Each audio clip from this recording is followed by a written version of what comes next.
Monday, the Giants and Dodgers played late into the night, and the Giants won 5-2. Last night, the rivalry was on full display. With a win, the Dodgers put themselves on the verge of a National League West title. Tonight, former MVP Buster Posey and the Giants take on Clayton Kershaw, two-time Cy Young Award winner, and it's coming up next.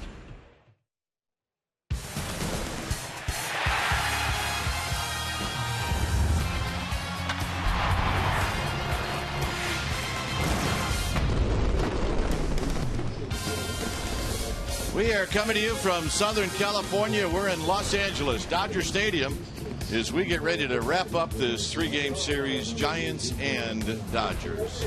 Hi again, everybody. I'm Dwayne Kuiper. Alongside me is Mike Krukow. Well, both teams have won a game in this series, so the swing game ends up being a Clayton Kershaw game. So a couple of things to watch for. One, how are the Giants going to score against Kershaw, and how is Tim Hudson going to do after a couple of tough starts? Well, Tim Hudson has had a little tiredness in his shoulder. It showed up in his slider the last couple of outings. In fact, you go back to the last 11, he's only had one win, his ERA in the fives. There's not one Giants player that does not want him in this game. He's proven through his career that he is a big game pitcher, and that's what this is. This is a clinch game for both teams. The Dodgers counter with arguably the best pitcher in the National League this year. If you're the Giants, you have to play clean. You cannot make 90-foot mistakes. That'll be the key in this ball game. And Tim Hudson has to establish knee-high sink, and he has to have a slider early in this game. Those are very, very important. All right, last game on the road during the regular season. It is Hudson. It is Kershaw. Stay tuned. We'll take you to our Comcast Sportsnet studios for an update, and we'll do that right after these messages.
is brought to you by Jack in the Box. Right now at Jack in the Box, try Jack's Spicy Chicken Club Combo for just $4.99 plus tax. And by Toyota, #1 in MPG, durability, and resale value. Toyota, let's go places.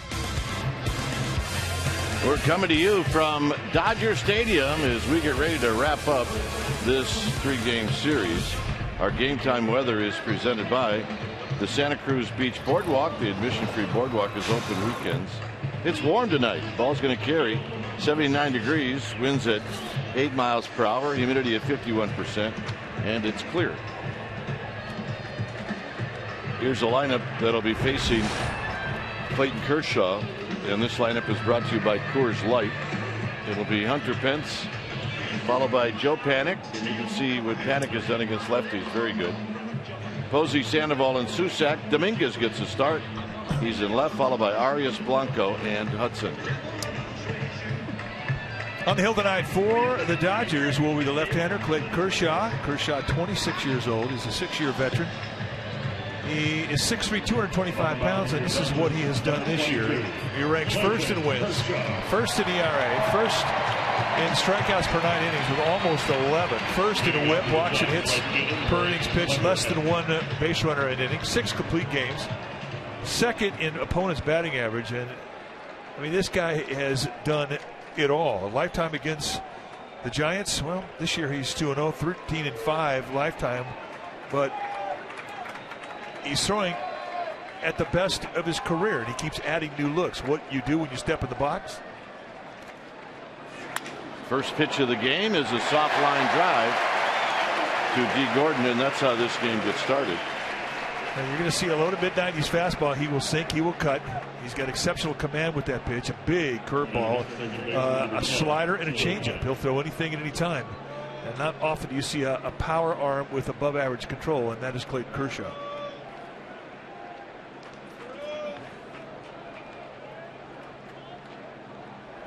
So with 1 out, here's Joe Panik. And Panik looks at a strike, hitting at .303. He's got a home run, 17 driven in.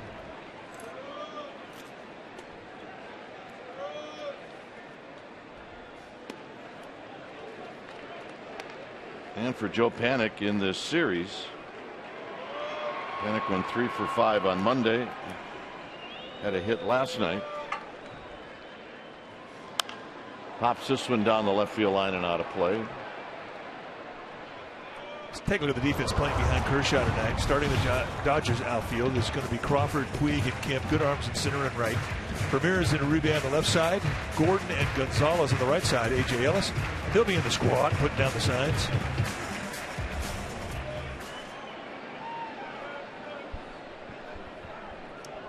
And the 1-2 to Panik, and Panik takes high 2-2. Buster Posey on deck.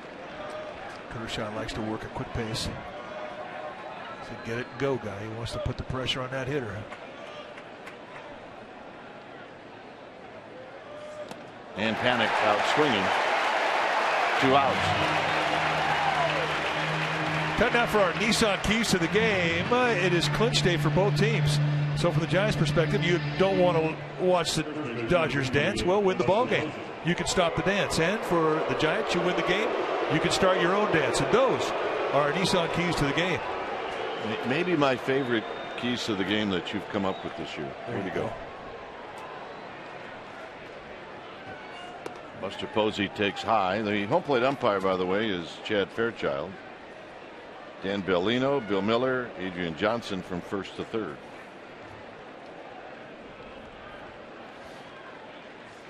Posey bounces this one to his former teammate Uribe, and that'll end the inning. So Kershaw goes 1-2-3, and Hudson's coming out.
first inning.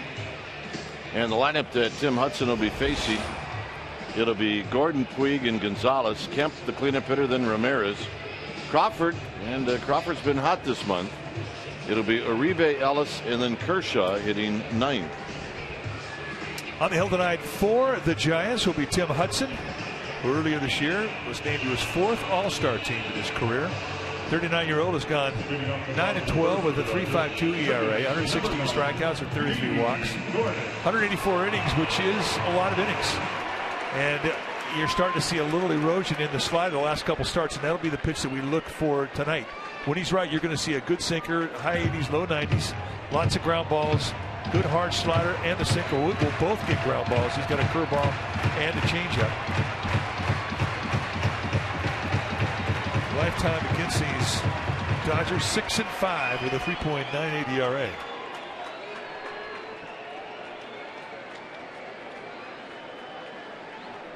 So here's Gordon. Gordon hitting .288. In at third is Sandoval. And the first pitch runs in tight. Gordon did not play second base yesterday. His replacement, Justin Turner, hit 2 home runs.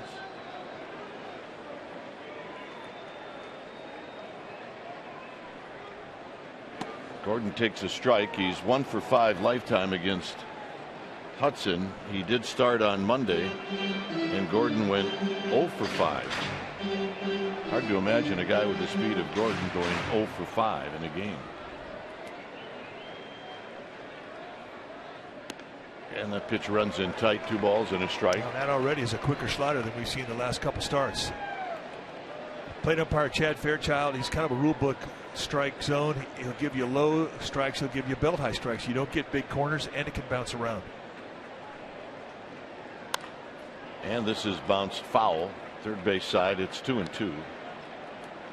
Giants won in extra innings 5-2 on Monday. And then Zach Greinke beat Madison Bumgarner last night, and the final in that one was 4-2.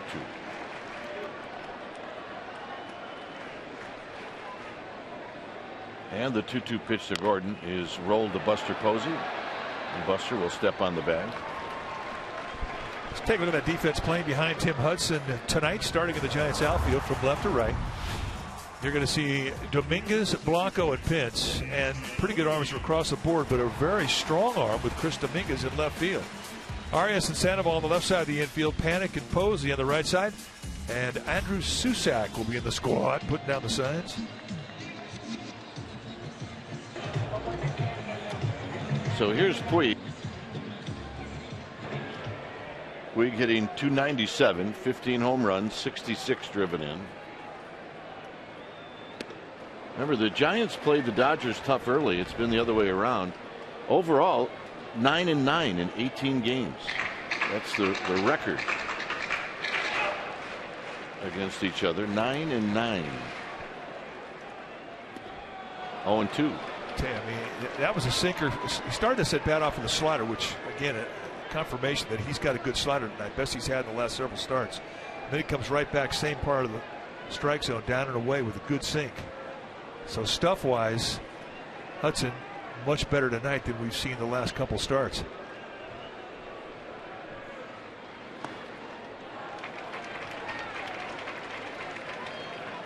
Puig last night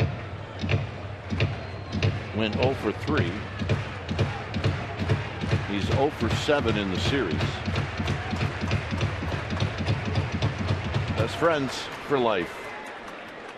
Well, at least they know each other. They haven't hit the friend status yet. And Puig out swinging. What did Bumgarner say in the paper this morning? I just don't see that in the cards. Yeah, I don't see that happening. All right, time now for our Geico quote. Madison Bumgarner on hitting Yasiel Puig last night. He said, try to strike somebody out on the back foot cutter and pull it across and hit him with a foot. Turn around and look at me like I had something in mind. I don't see it in the cards. That's our Geico quote. Adrian Johnson, the umpire there, restraining Yasiel Puig. Just put a little extra salsa on the chili dip.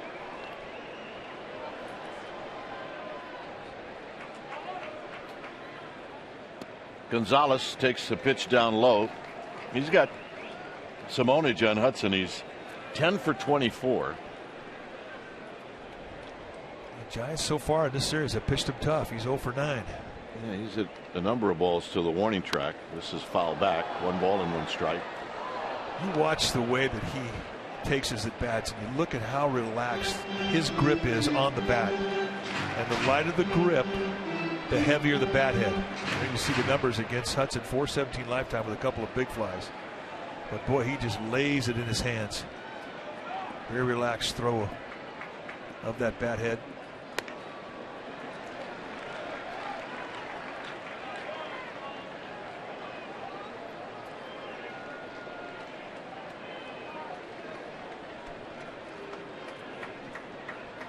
Two balls and a strike. 2-2. So good changeup.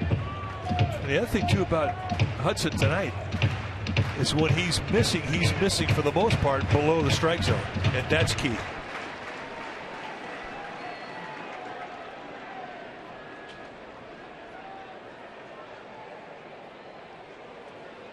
Got him. Good slider. Hudson strikes out a pair. Second inning coming up. Sandoval will lead it off.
Play the Togo's way. Last night we had a diving play off the bat of Zach Greinke, and Pablo Sandoval goes to the high backhand, picks it up, and throws him out. It was the first out of the second inning.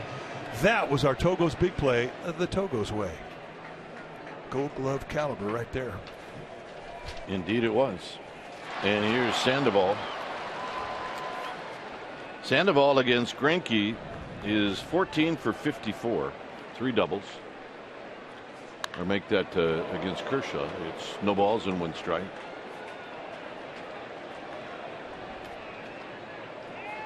Sandoval's had a tough series.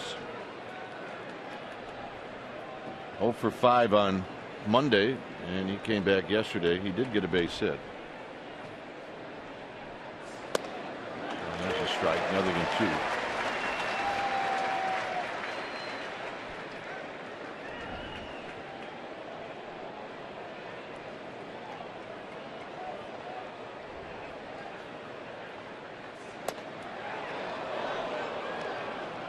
Susac to follow. Little paralysis fastball there on the 0-2. Staying away.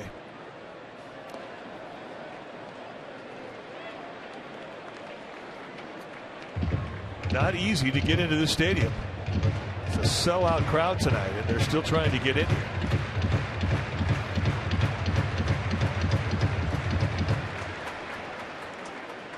And as hard as it is to get in, it's harder getting out. Sandoval hits this one before it bounces, and it's 2 balls and 2 strikes.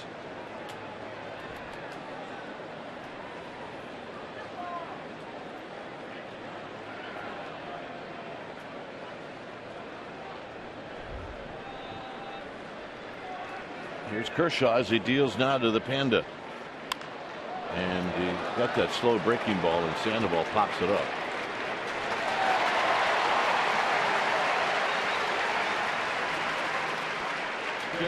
The Giants are in the thick of another playoff race. October baseball, looking for access to postseason tickets. Well, it's easy. Get on deck now by becoming a 2015 season ticket member. You need a $500 deposit. Call the Giants representative at 415-972-2298.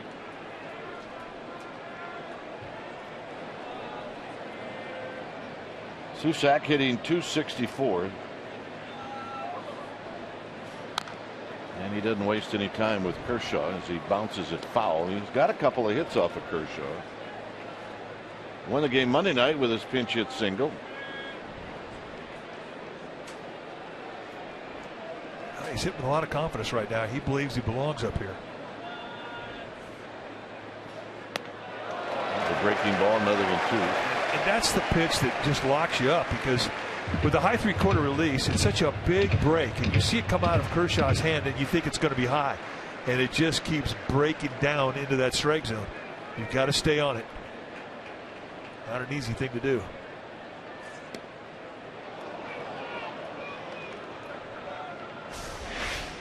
Take a look at the arc of this curveball, the high 3/4 release. He's way up there, and he's got outstanding command of that pitch.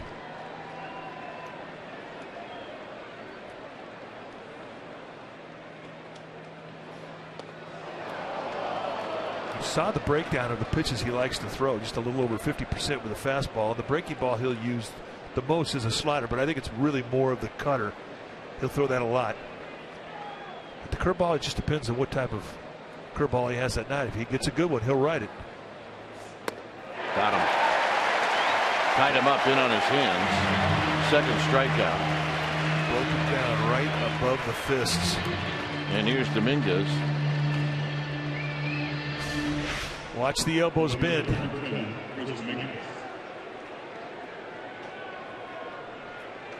Just 94-mile-an-hour natural cut with a little slide that bores in on your hands. A perfect pitch. It's a pitch you want to have at the belt or just above.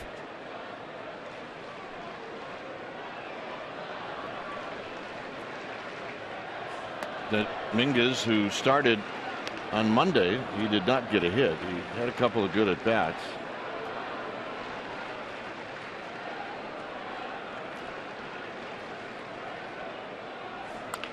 Shoots this one right back to where it came from, and that'll end the inning. So 6 up, 6 down for Kershaw. Hudson coming back out to face Kemp.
Sportsnet Bay Area is brought to you by the Solar Company.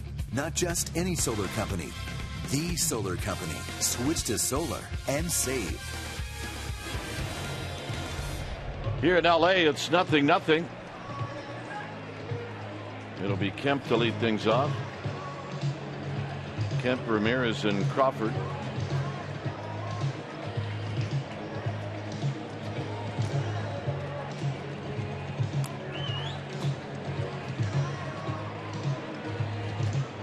Kemp hit the 2-run home run off of Bumgarner in the first inning last night. So he's a hot hitter right now, and hot hitters with power can hurt you with one swing. And his power's left center to right center and every place in between. He's got pretty good numbers lifetime against Hudson, and here he lines this one, and Blanco's going to track it down. Blanco got a good jump, and that'll bring up Ramirez. Shortstop number 13, Henry Ramirez.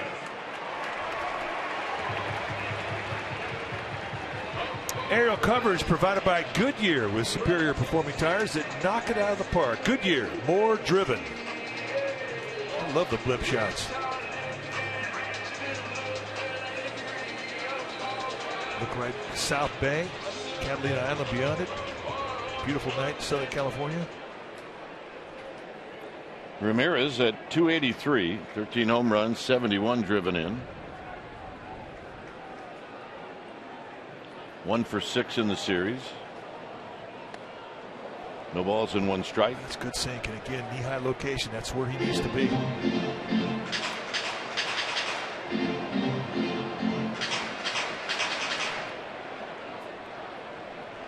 Against Hudson, he's faced him 57 times.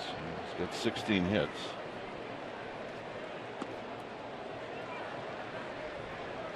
Carl Crawford to follow. Dodgers throw out their pretty good lineup, 90 wins on the season.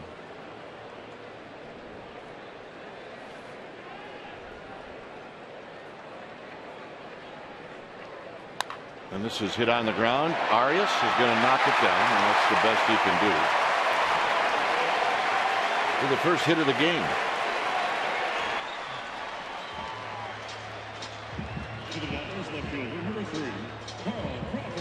Now, I'm not so sure, even with the shift on, that ball was hit so deep in the hole at shortstop. Even if Arias comes up cleanly, I don't know if he's got enough arm to get it over to first base to beat out Ramirez. It had to be perfect. The ball comes up and hits him low in the heel, and he can't make the play. It's going to be a hit all the way. Yeah, and if you compare Arias' arm and Crawford, there is no comparison. Crawford can make that play. And here's Carl Crawford. Ramirez with the ability to steal a bag.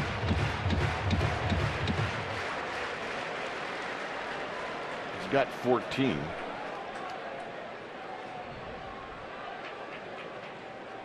And he takes in tight. Crawford does 1-0. Now you watch Hanley Ramirez at first base. He kind of gets off the base slowly and walks around like his feet hurt. And about the time you buy into it, don't pay attention to him, that's when he goes. Can't buy into it.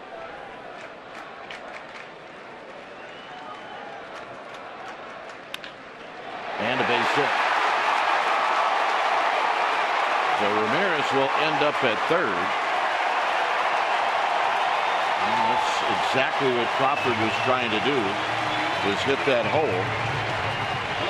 And runners are at the corners with 1 out. Slightly open stance, gets a belt-high sinker that just didn't have a lot of sink. He gets the ground ball, and not a whole lot Posey could do. Just didn't have time to get to his right on a backhand. So with 1 out, it sets up the first and third, and you can see the bat head throw. Just a straight line off his back leg. Beautiful balance in that swing. And he has been hot. Guys knew that coming into the series. And that's just the second hit that he's had. So here's Uribe.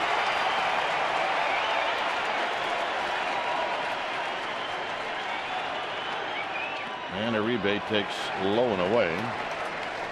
He's 2 for 9 in his career against Hudson.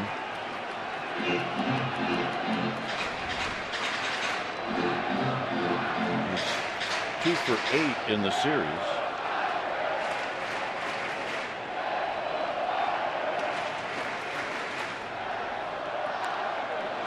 And he got a piece, and it's 1 ball and 1 strike. Uribe has hit into 14 double plays this year, and he's a likely candidate. And one of the things that Tim Hudson has done so consistently throughout his career, because of that good sinker slider combination that gets ground balls, is he gets guys to hit into double plays. And that's what he's pitching for right now, not the strikeout.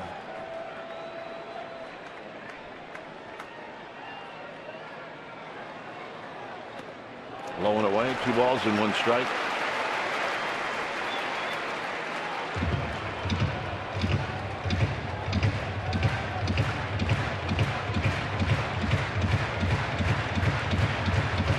Crawford, he's got 22 steals.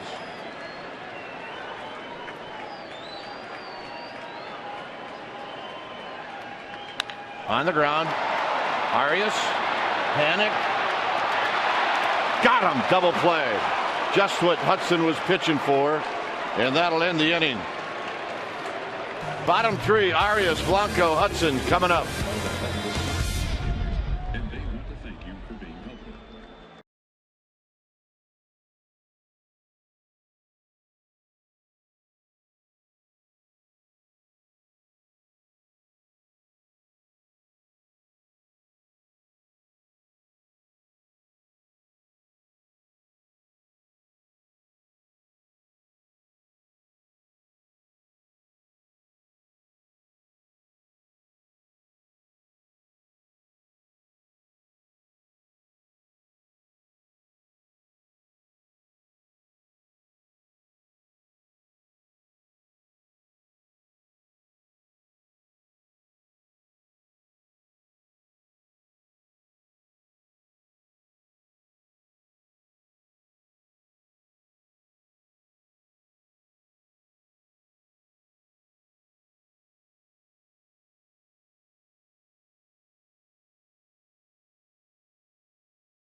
Say the double play the Giants turned in the inning for the Dodgers is worthy of our Ford Rice choice. And look at the turn from Joe Panik. Drafted a shortstop, a good strong arm, and they need a good throw to get Uribe in the back end.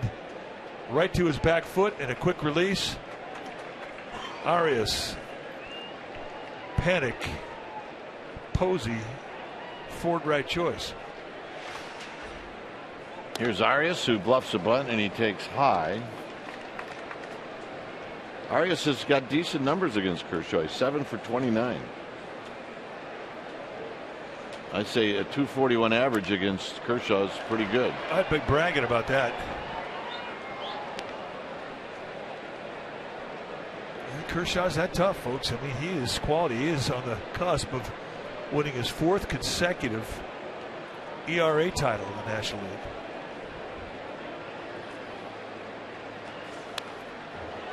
And Arias gets the fastball and fouls it back. Blanco is on deck.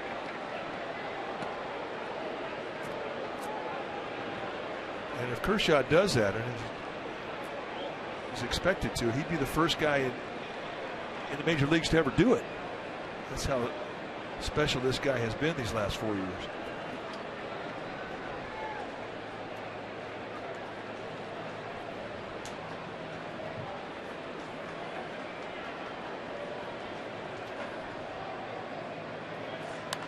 Out of play.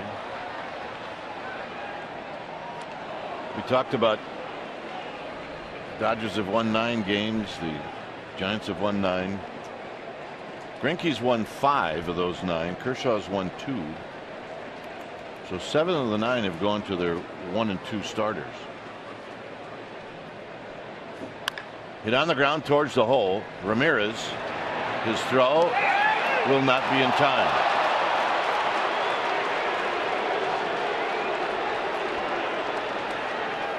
And if you're Kershaw, you have to believe that that play's got to be made.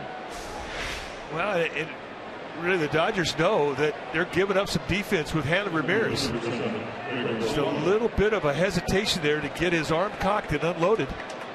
And that was just enough time for Arias to beat it out. And it's likely that this may be the last year that Hanley Ramirez plays shortstop.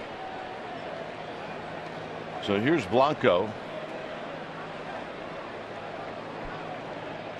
Blanco hitting at 260.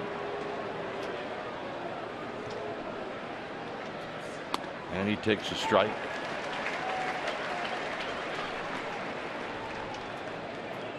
Blanco 3 for 17 against Kershaw lifetime.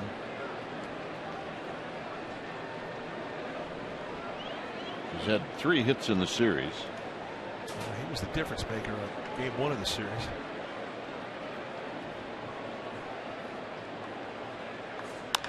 Base hit left field.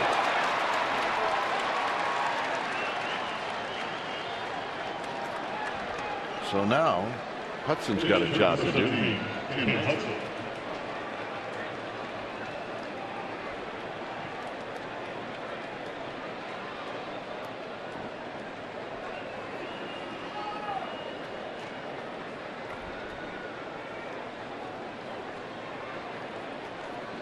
Bunt should go to third base. Pretty good speed with Arias at second. Good speed with Blanco at first.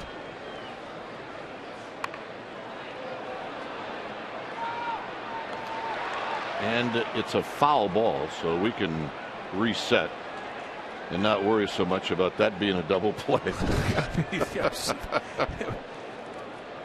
I couldn't tell initially when he picked the ball up if indeed it was fair or foul. It was right there close to the line.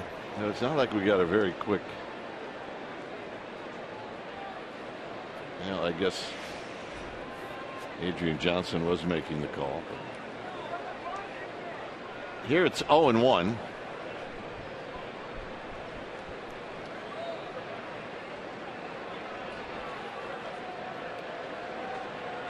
These are the things you have to do when you're playing Kershaw. You've got to play fundamental baseball. It has to be sound. Bad situations you have to execute. You can't walk people if you're pitching against them. And defensively, you have to play clean. As consistently good as he has been, you just cannot make mistakes.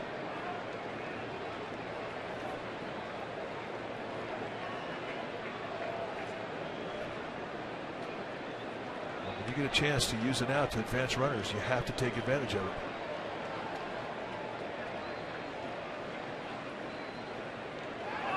Man, that's a balk. Wow. And that's a gift.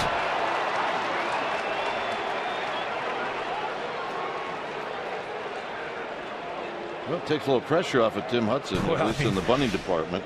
I watch you come set.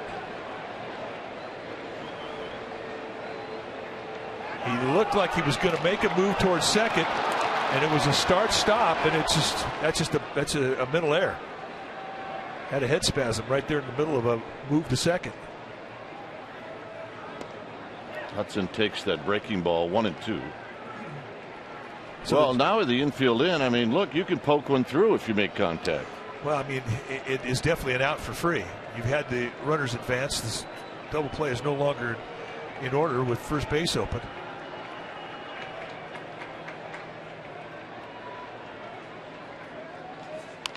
Hudson bounces this one, and Kershaw is going to make the play. Well, it's not going to go through, but it may have been that Arias would have tried to score. And he's not going on contact, though. You can see Arias holding his position at third. If it was one out, he would have been breaking. But having said all of that, I mean, this is a remarkable play. Little swipe behind the back, and he puts it right in the pocket, checks the runners, and gets the outs. I mean, that's an amazing play. And right away here in Los Angeles, they start up with the MVP chant. So here's Pence. The infield will play back now for Pence. And he takes high, 1 ball and no strikes. Pence knows the deal. He knows that this has always been a struggle for him against Kershaw.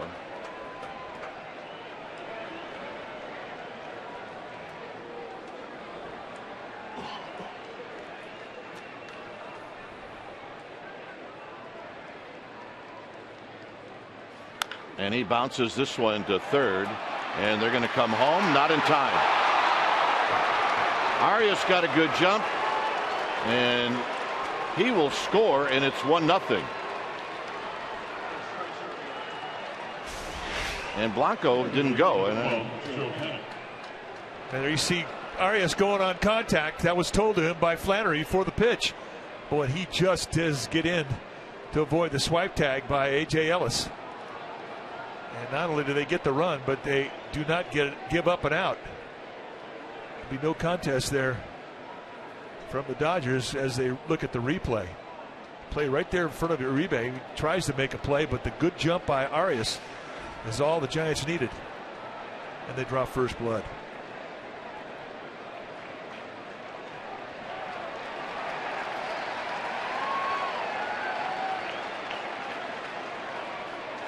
I don't know what's going on here. Well, maybe they thought they saw something, but no, something's going on, because Ellis came out from behind home plate very quickly, and I'm not exactly sure what the deal is. Well, you can see Ellis telling Uribe to go to first base. I mean, clearly he's safe. That's not an issue.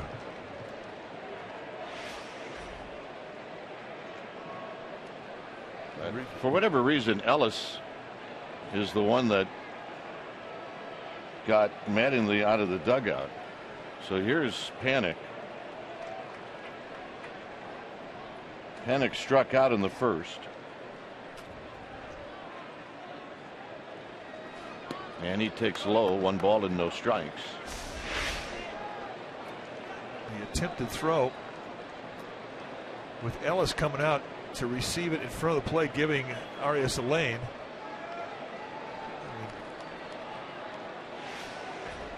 Slam dunk, safe. Foul back, it's 1 ball and 1 strike. And you're right, I don't know why Rigor Blanco isn't at third base. Well, we had an angle where he froze, and then for whatever reason it looked like he thought maybe Uribe was going to throw in his direction. I don't know. 1 ball and 1 strike.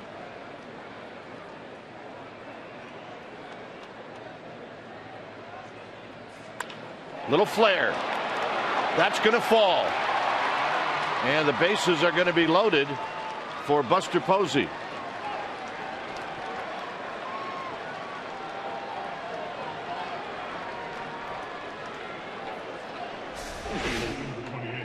Take a look at Blanco. He has to freeze, thinking that's got a chance it might get caught. Once he sees it's going to get down, no chance for him to score. Now, they don't have a great arm with Crawford left, but still, even at that, with Posey coming up and 1 out, no chance, no reason to take a risk.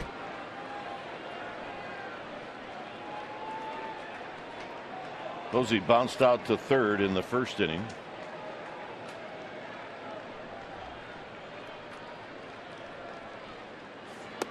Here he takes a fastball high, 1 ball and no strikes. Blanco at third. Pence is at second. And Panic is at first. He had pretty good speed across the board on the base pass for the Giants.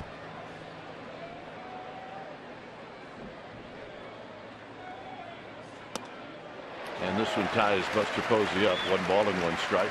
95-mile-an-hour cut, perfectly placed on that inside corner. Crawford in left, not a good arm. Puig in center, one of the best in baseball. Kemp in right, one of the best in baseball. And a very accurate arm, both with Puig and Kemp. On the ground, could be a pair. That's 1. That's 2. So the Giants end up with 1 run, and it's 1-0.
Sportsnet Bay Area is brought to you by The Equalizer, in theaters September 26th. Well, the Willie Mack Award, the annual honor bestowed upon the most inspirational player on the team, is voted on by the Giants players, coaches, training staff, and Giants fans. It'll happen on Friday before the ball game and before the Giants-Padres game. So arrive early. There's 19 of the past Willie Mack Award winners. They will be on hand. And for tickets, visit sfgiants.com. And if you'd like to vote, go to sfgiants.com/Willie Mack. Here's Ellis as he takes a strike. Ellis, Kershaw, and Gordon.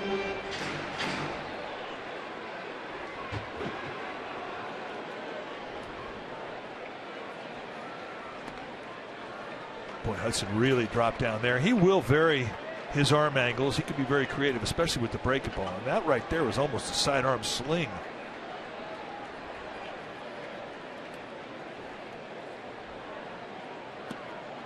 And a little low. 2 balls and 1 strike. Not by much. He wanted it.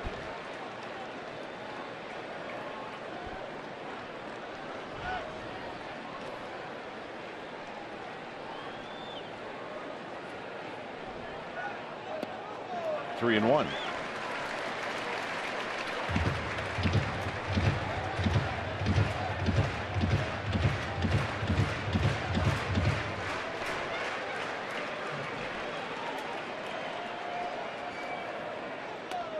Ellis takes a strike. Time to go back. Not so fast, my friend.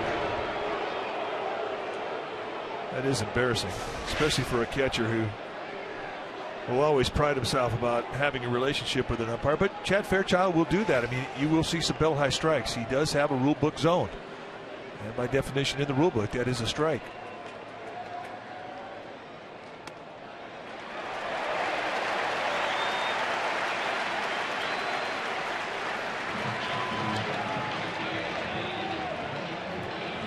Pirates lost today. The Brewers won. So the Giants are a half a game back of the Pirates. They're actually more than that technically because the Pirates own the tiebreaker. And the magic number for the Giants is 1. Giants are 4.5 back of the Dodgers. Here's Kershaw as he bunts this one. And Hudson will throw him out.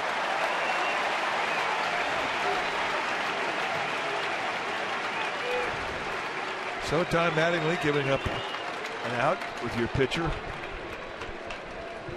predictably. But the Dodgers get a runner in score position. So here's Gordon.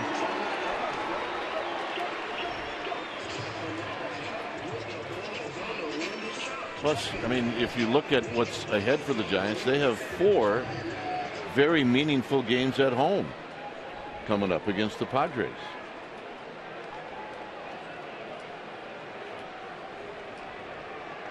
Gordon bounced out to Buster Posey in the first inning. Here he shows bunt, and Susac made a nice play to keep that from going to the backstop.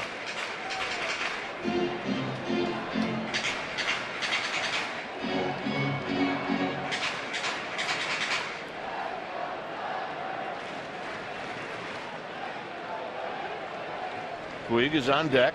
Ellis at second. And Gordon shoots this one to Posey. He steps on the bag to get the out. Ellis goes to third. Nice play.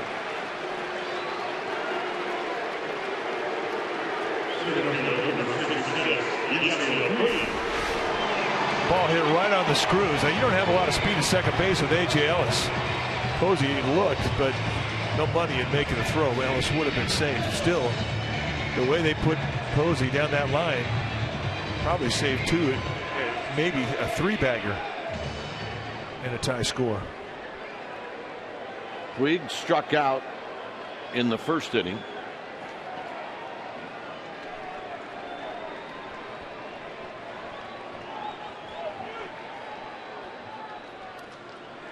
One ball and no strikes.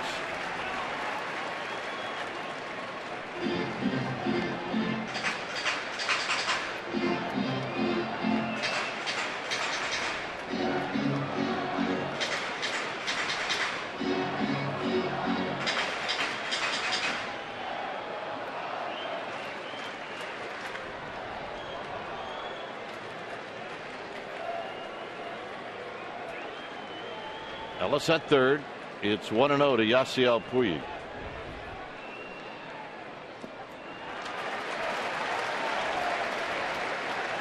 A little trouble last night with Bumgarner and Puig.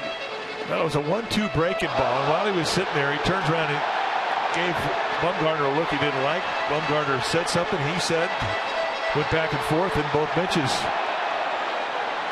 cleared. And everybody was able to restrain themselves. This is not the time of year you want to get suspended.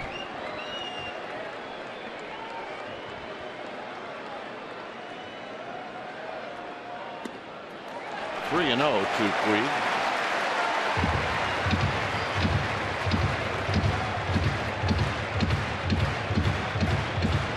The guy on deck's got more RBIs than anybody else in the National League. And he's got owner John Hudson.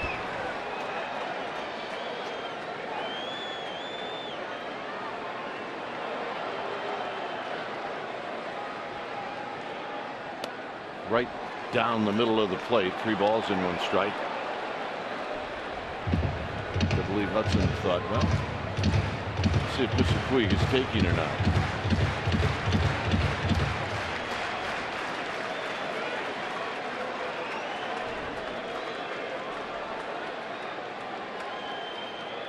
Swing and a miss. 3-2. 3-1 hard slider. And again, there's bite on that slider that we haven't seen the last 2 starts. He's got an aggressive hitter up there. Puig wants to knock him in. He wants to be a hero, and he will chase. Struck out on that slider in his first at bat, and here 3-1. He pulls the trigger again. He cannot lay off it.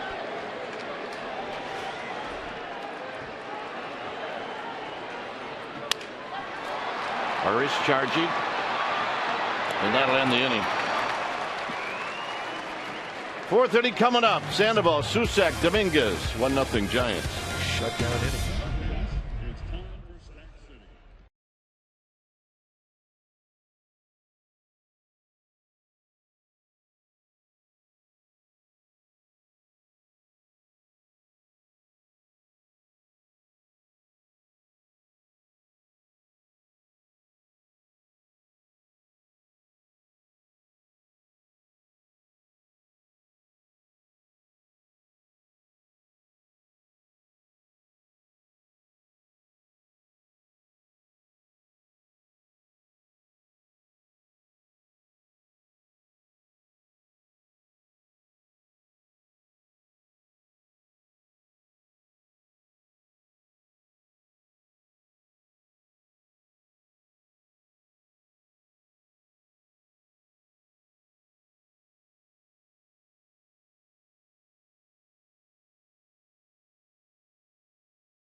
Bay Area is brought to you by New York Life and the agent of the game.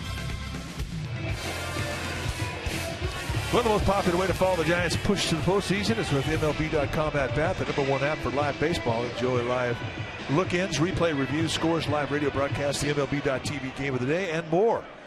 Get at bat for your smartphone or tablet on the App Store or visit MLB.com. Here's Sandoval. Sandoval popped out in the second inning. Susac and then Dominguez.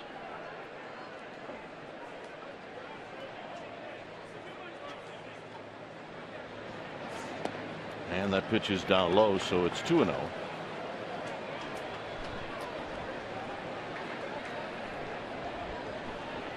Giants with a run on 3 hits in the third inning.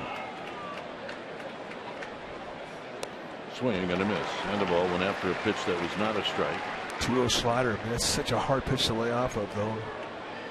And he's a low ball hitter now. He's seeing that thing come at him in the low part of the zone. He thinks he's got a shot at it. That's his zone. Then all of a sudden, boom! It dives towards his back foot. You're going to do it again. And a base hit for Sandoval to open up the fourth inning. Kershaw right back in his stretch. Well, get all of your Bay Area sports information from wherever you are with the new CSNBayArea.com app. The new CSNBayArea.com app is available now on iTunes. Here's Susac.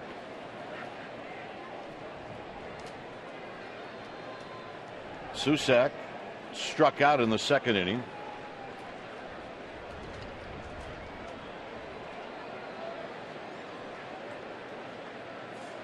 And he takes a strike.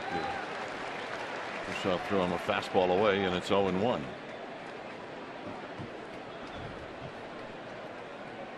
So important to establish both sides of the play with the fastball, and Kershaw just did. The previous at bat against Susac, he pounded him in with that fastball. Came back in tight. It's 0-2. A little like that. So 2 pitches, 2 fastballs, but 1 away and 1 in, both on the corner. And that's the type of command that you expect to see from Kershaw. Last outing, however, in Chicago, he struggled a bit. He was in a stretch a lot. Labored through 5 innings. Got the win, but it wasn't easy. Got him. Now 3 fastballs, outside, inside, outside. Ball burning the corners. And here's the payoff pitch. Absolutely perfect. And Fairchild says, see you later. Here's Dominguez, who hit one back to Kershaw in the 2nd inning. There was that outing for Kershaw. 106 pitches in 5 innings. He struck out 9, but he was in his stretch a lot.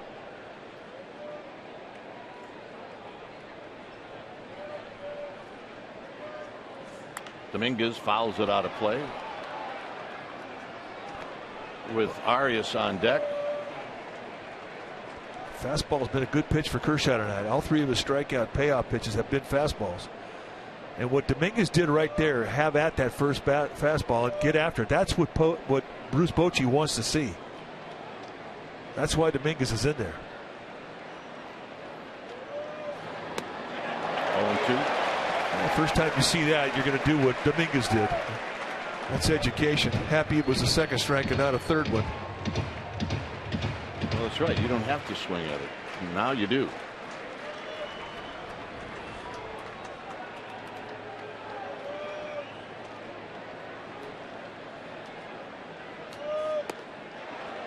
Well, 1-2.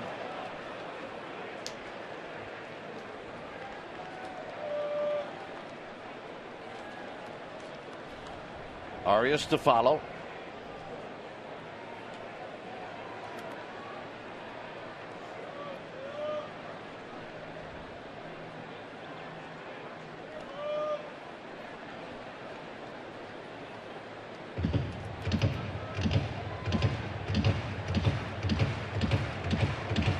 Pitches for Kershaw. 5-0. And a lot of them out of the stretch, especially these last 2 innings.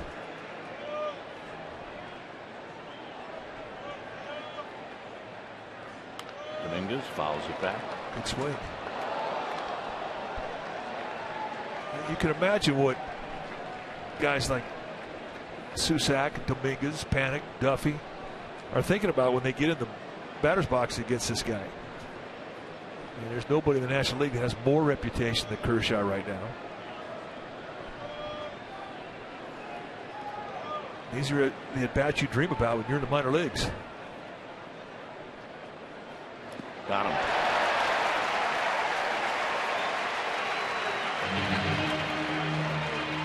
Well, you knew eventually Dominguez was going to see the breaking ball again. And here's Arias, who picked up a hit off. Big curveball, and he puts it perfectly right between home plate and the catcher, and that was by design. And as big as that curveball is, he gets a lot of strikeouts in that location against righties.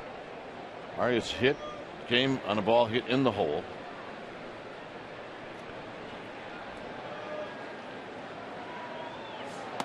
And a strike, and it's 0-1.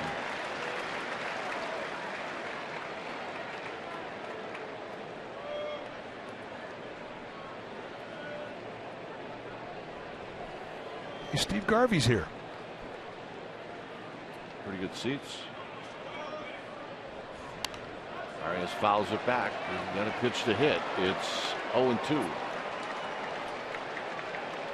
Put the fastball in play if you can.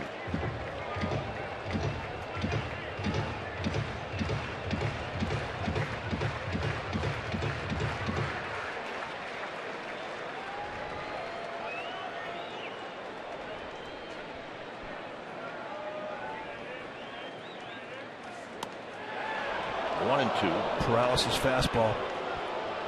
Been part of the Dodger philosophy of pitching for a long time.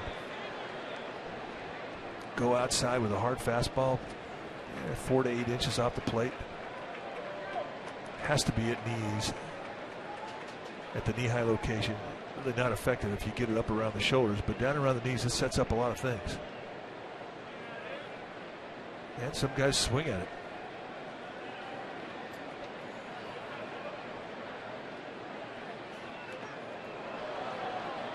Nice pitch, nice take, and not an easy take for Arias. Trying to go back down there and bounce that breaking ball, the same one he struck out Dominguez with.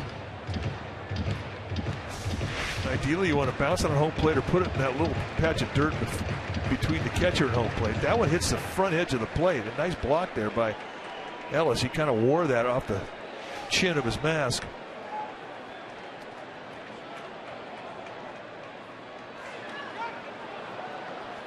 Great play by Ellis to keep Sandoval from advancing.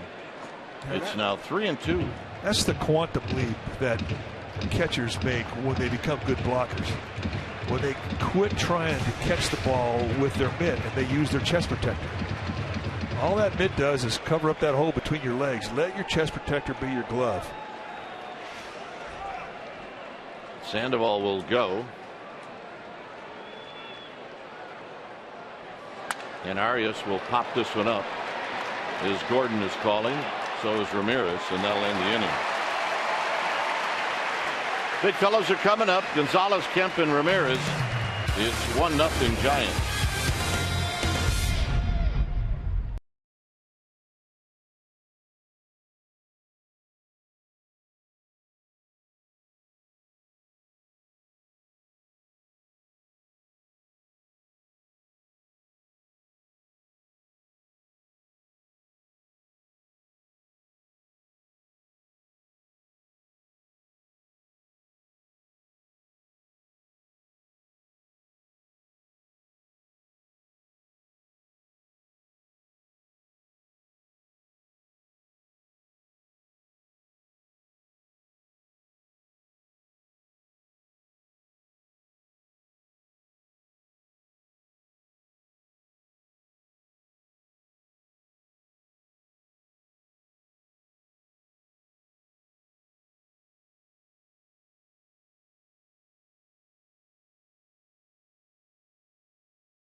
Presented by authority of the San Francisco Giants and may not be reproduced or retransmitted in any form, and the accounts and descriptions of this game may not be disseminated without the express written consent of San Francisco Baseball Associates, LLC. 1-0 Giants as we go to the bottom of the fourth inning. It'll be Gonzalez to lead things off. Brett Alexander on the left in charge of our travel. Alan Lee, his assistant.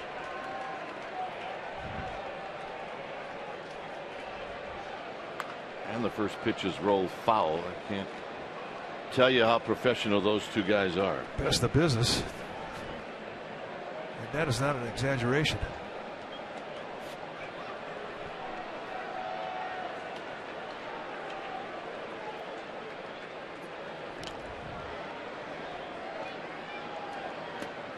Gonzalez struck out in the first inning. Hudson got him with a little back foot slider as the kill pitch. 2 times he went inside to get strike. One was a changeup, the other was a back foot slider. He wants to save that. Try to get to 2 strikes and then go back in there. If you know you have a guy who is going to swing and miss maybe one time in an at bat, you want to try and save it if you can get to a 2-strike count.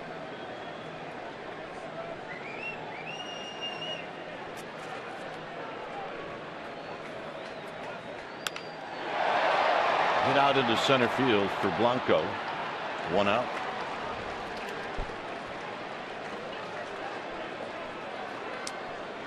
Well, the NBC Bay Area Investigative Unit, led by Chief Investigative Reporter Tony Kowaleski, they're an award-winning team of 15 journalists dedicated to holding the powerful accountable. The Investigative Unit on NBC Bay Area, we investigate. Meathead. That's all. Look, in our generation, that's all you have to say. Rob Reiner? No, Meathead. Who is Meathead in All in the Family? George Lopez here. Strike to Kemp. All in the Family. Quite the show at that time. 0-1. Rope to Dominguez. Not a problem. Well, that was top spin. And top spin liners have big sink to them. That's not an easy play, especially when you're going to go to your backhand. You see the top spin on it. Chris Dominguez getting a good jump, putting it right in the sweet spot. Can of corn, kind of. I mean, you can say that now. I'm not sure he was thinking can of corn when it was coming at him. Well, for those people who don't know what that expression is, it was kind of the opposite of a can of corn. that was a case of corn. Not easy to catch. Here's Ramirez, who takes a strike. An infield hit for Hanley Ramirez in the second.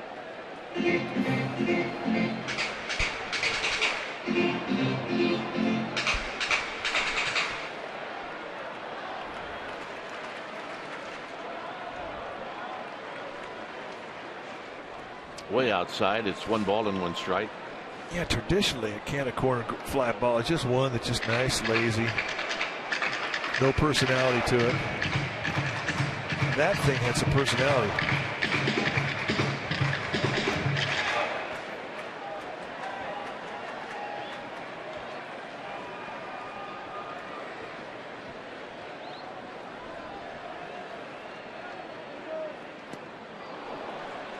One and two. Lots of losers tonight in pennant races. Oakland, Seattle, Kansas City, they all lost. Pittsburgh, St. Louis, they lost. And we'll see about tonight. A lot at stake here.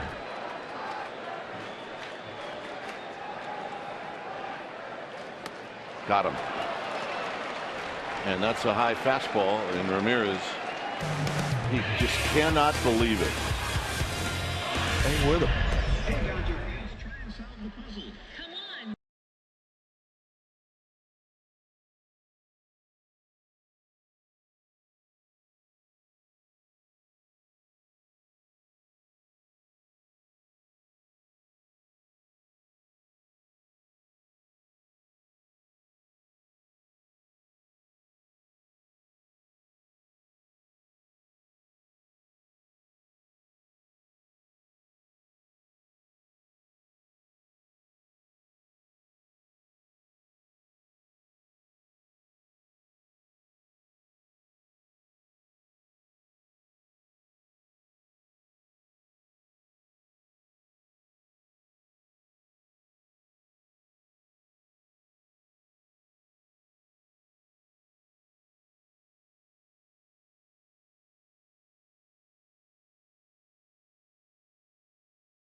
Check out our AT&T U-verse rewind. Last night, Bumgarner's 4th home run of the season It set a new San Francisco record for most home runs in a season. And it's fun to watch every time. And it's fun to watch Bumgarner run those bases. Here's Blanco. The top one is in Giants history. So here's Blanco, who singled in the third, and here he takes high.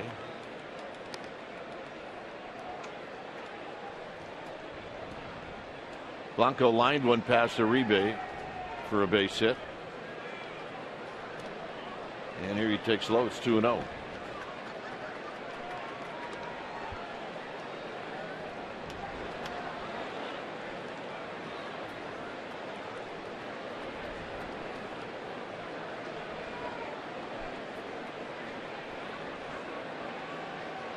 Hudson to follow. Blanco just taking all the way, moving around a little bit. You know, even when you get count leverage against Kershaw, I don't know if you're ever in the driver's seat. No, I don't think so. He's got too good a command of so many different types of speed. 2-2. And a slider, a cutter, and a curveball, all excellent pitches that he can place on both sides of the plate. There aren't many guys who can do that. That's not even talking about the fastball.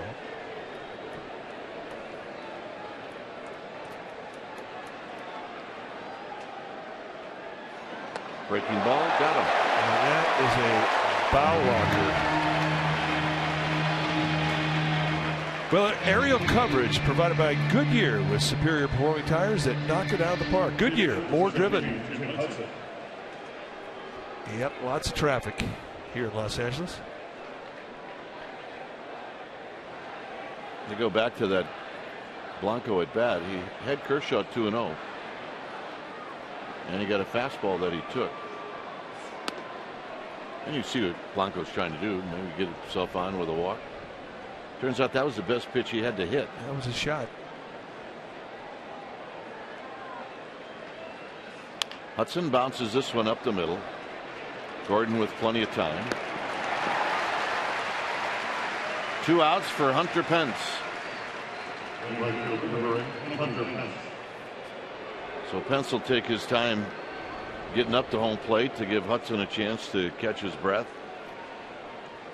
Yeah, I mean, normally when you have a 39-year-old pitcher take a trip down the first base path on a ground ball, you will take a pitch, but I don't think that's something you do against Kershaw. I mean, Bochy's hoping that Hunter Pence runs into one, and the best pitch he may see in this at bat may be that first pitch. Absolutely. He's got the lone RBI in this game on a fielder's choice.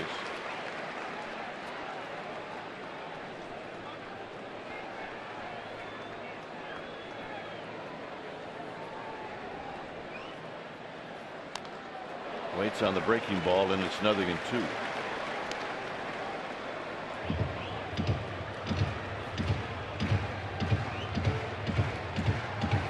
Four for 51. That's what Pence is against Kershaw.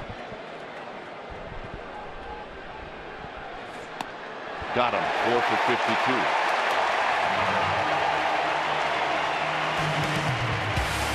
Crawford, Uribe, Ellis coming up.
you by Prism.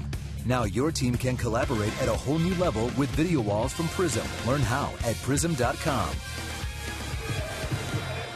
Well, there's a new morning newscast in town, Telemundo 48 Edición, the Bay Area's only Spanish League language morning news with live news, weather, and traffic.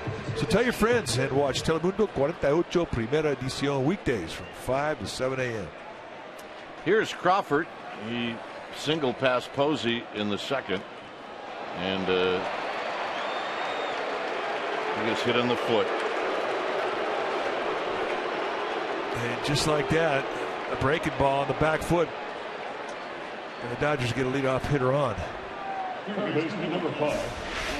Watch the back foot. So right on the toe.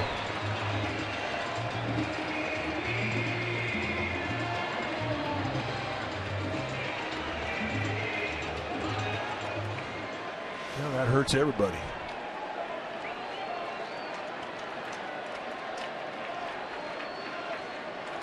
Runner goes. Susek has no chance. Now you hit a base stealer in the foot. You're thinking, well, maybe he's not going to go. But Crawford with a humongous jump off of Hudson. So those are two 90-foot mistakes right there.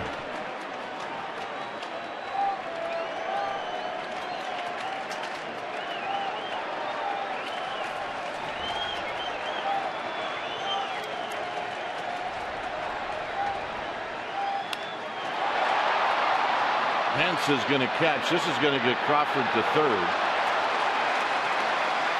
So the tying run now is at third. Uribe with a productive out. And here's Ellis.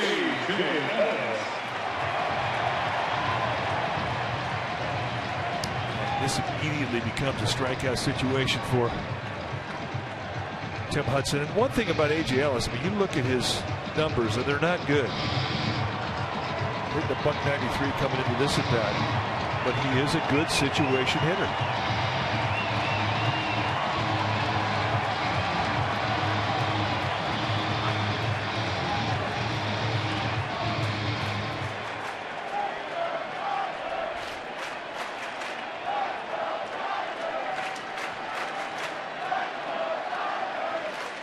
Giants will play the infield in. Ellis pops it up. So this is not going to do it.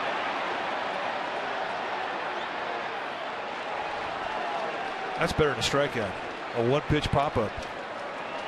Well, Kershaw's a pretty good hitter, so not quite out of it yet.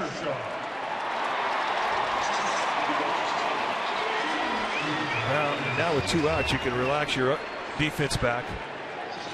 With the exception of Pablo Sandoval at third, they will keep him even with the grass just in case Kershaw were to bunt.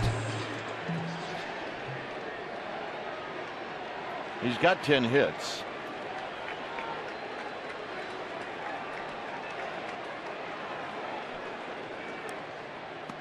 Remember, he hit a home run. Was it on opening day?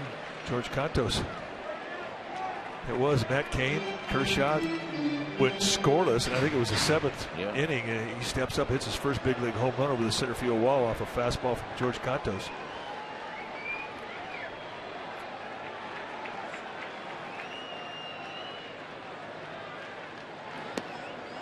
A little low, 1 ball and 1 strike.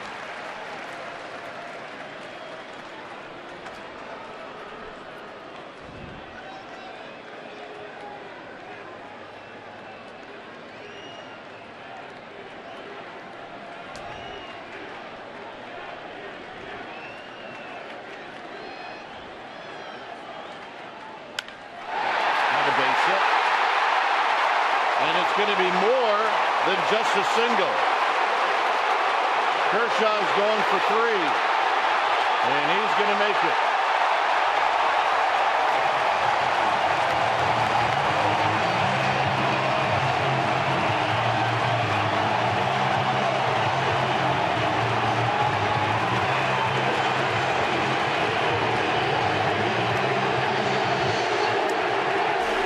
Let's take a look at the pitch. Right out over the plate at the middle Rifles it through the gap, and immediately the chance of MVP start here in Los Angeles as we have a brand new ball game. And a stand-up triple.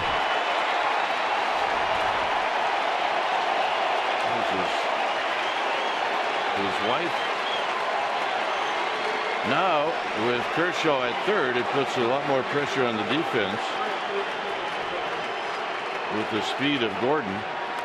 And he rolls it foul, and it's 0-1. Well, we saw his first home run a couple years ago. Now we've seen his first triple. And both of them have been costly.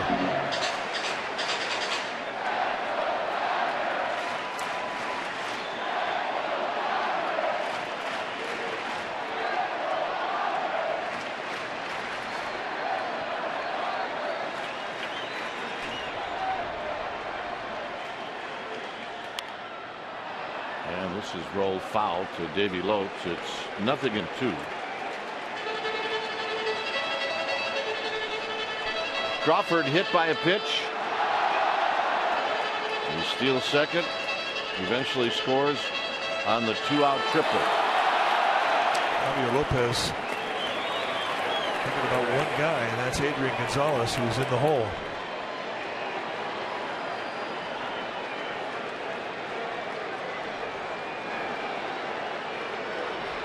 It's 0-2.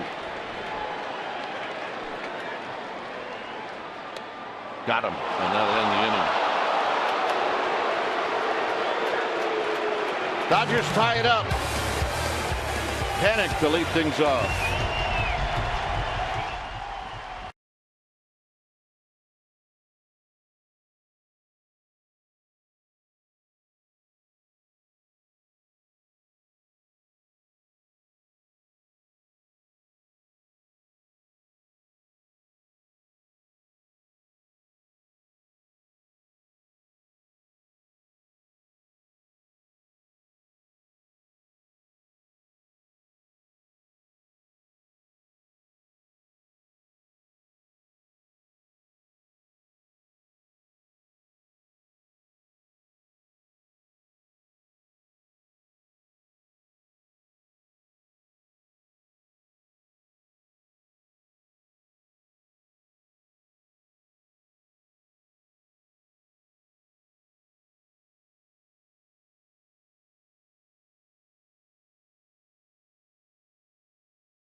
From Candlestick Park, you need to place your order now. These historic seats are on sale for only a couple of more weeks. And don't forget the Candlestick Park Legends signed seat options. Again, we're coming to the final phase of this once-in-a-lifetime offer. And to purchase your seats, go to sfgiants.com/candlestickmemories.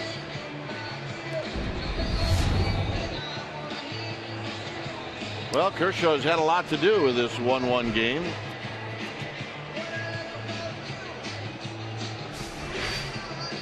Tim Hudson coming back in the Giants dugout after the inning. Not happy giving up a triple to Kershaw that tied this ball game. Really has been the only mistake location-wise that he's made tonight. He's been fantastic. But boy, he paid a price for that one.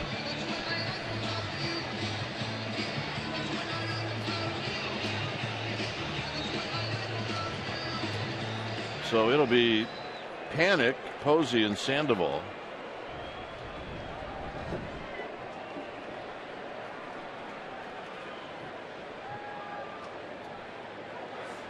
And the first pitch is high to Joe Panik. Panik flipped a single into left field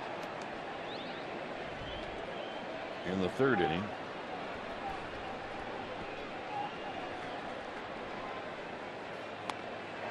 One ball and one strike. Way out front of the 1-0 slider.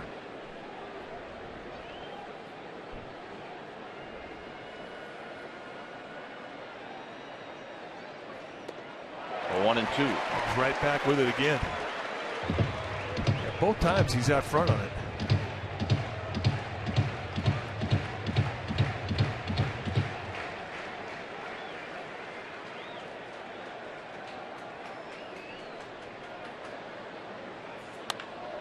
And right behind Tim Flannery. He got a fastball that stays at 1-2.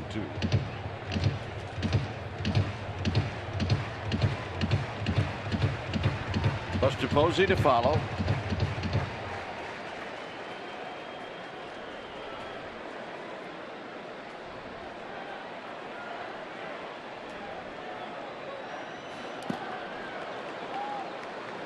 Two and two.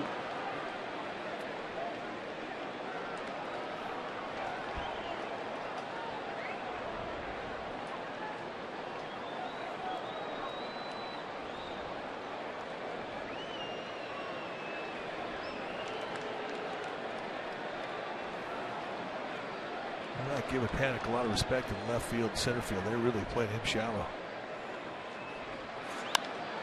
And a flare to left, but it's right there to Crawford. 1 out. And that pre-set defense really was all the difference. If Carl Crawford, left fielder, is playing normal depth in left field, that's a knock.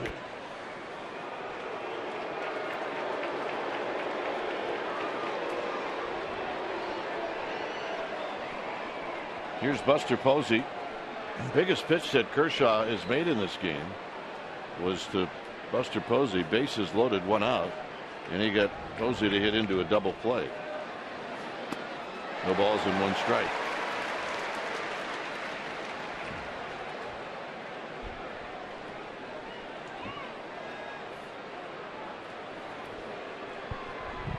Sandoval on deck. Both foul.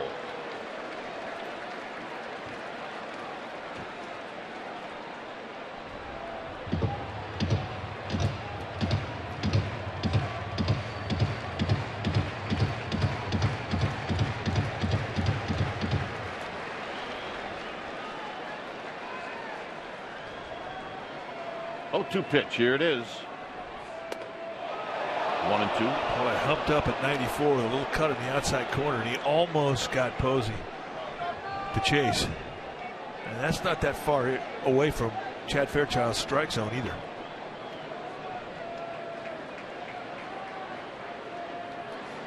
Got him. He's tough. Here's Sandoval.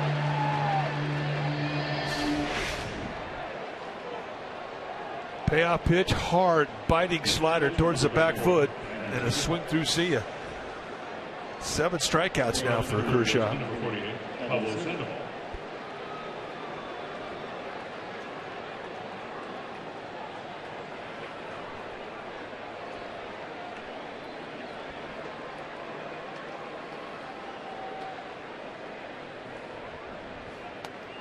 Sandoval singled in the 4th inning. We saw a pretty good curveball early in the game. Now all of a sudden that slider's come to life, this time through the lineup. And it's a good one.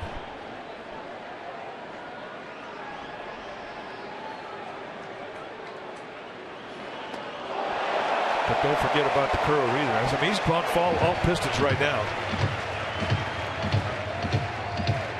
Retired 7 in a row, and he struck out, or 8 in a row, and he struck out 5 of the last 8.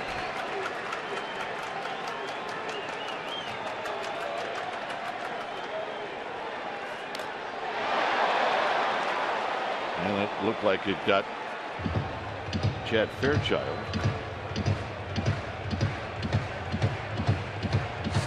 going over there and checking in with the umpire. Kershaw in the first 4 innings had 5 swing throughs. This innings he's got 5 swing throughs. That double thud hit off the mask of Ellis right into Fairchild. So Stan Conti going to come out and check on Fairchild. Fairchild's a big man. I mean, he's one of the taller umpires. I think that one rocked a little bit.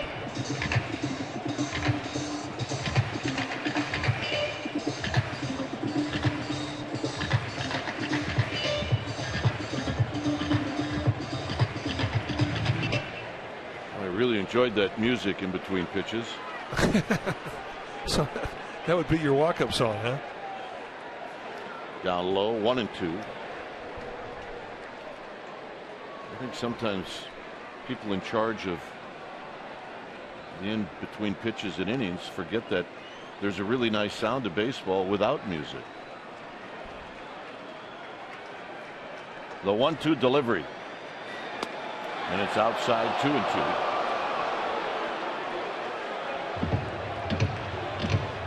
And now let's get those drums pounding. 2 balls, 2 strikes. And this is hit up the middle. Gordon is going to kick it around, and Sandoval's aboard.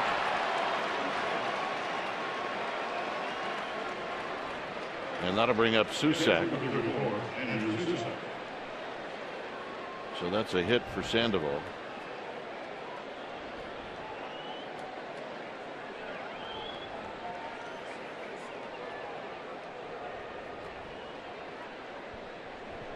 Susak has struck out twice. Well, his last at bat, 3 fastballs, outside, inside, outside, perfectly placed on the corner. And I guarantee he's been thinking about those fastballs ever since.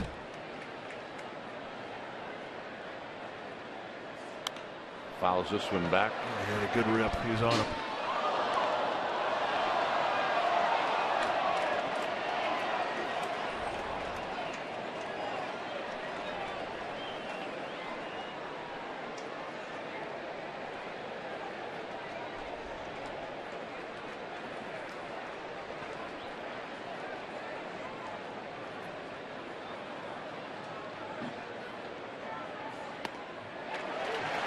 Two. Right back at him again with a fastball inside corner.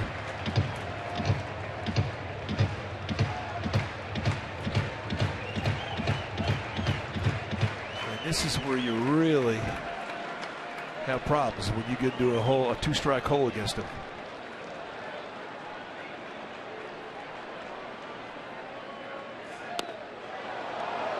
One and two. Just a bit low at 95. And you're in a tough situation when you get to a 2-strike situation because he has 5 legitimate strikeout pitches.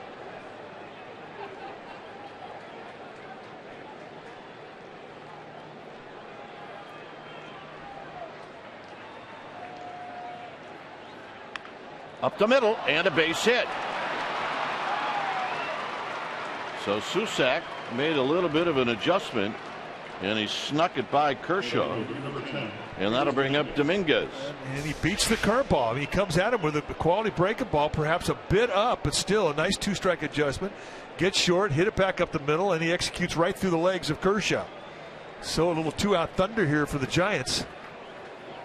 And a set up opportunity for Chris Dominguez. Nice approach. Dominguez bounced back to Kershaw in the second, then saw a couple of breaking balls and struck out in the 4th.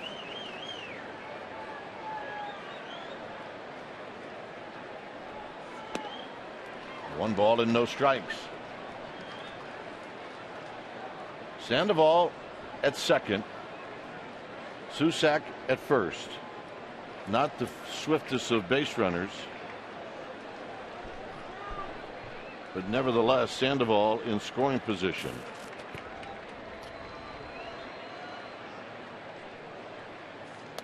And there's a strike that evens the count. He was guessing fastball, but he wasn't looking in.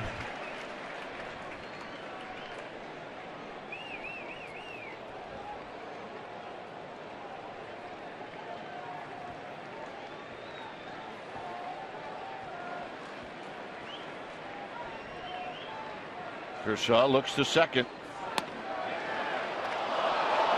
2-1. Did not miss by much, so he is pounding that inside corner against Dominguez.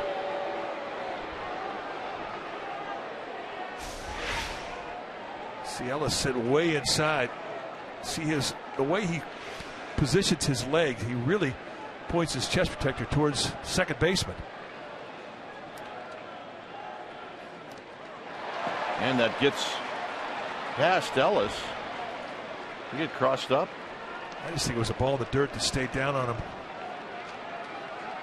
Threw a slider, hit the ground and skimmed. Wild pitch it is. It's 2-2 now to Dominguez. See this thing hit the ground and watch it stay down. Just under the glove. So now it's up to Dominguez to make that wild pitch hurt. Yeah, what do you think? Another curveball? He's going to stay inside, I think.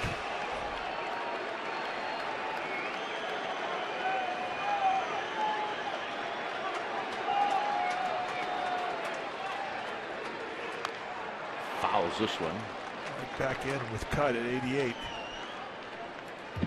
So again on the inside corner. 93 pitches for Kershaw. Sandoval at third, Susak at second.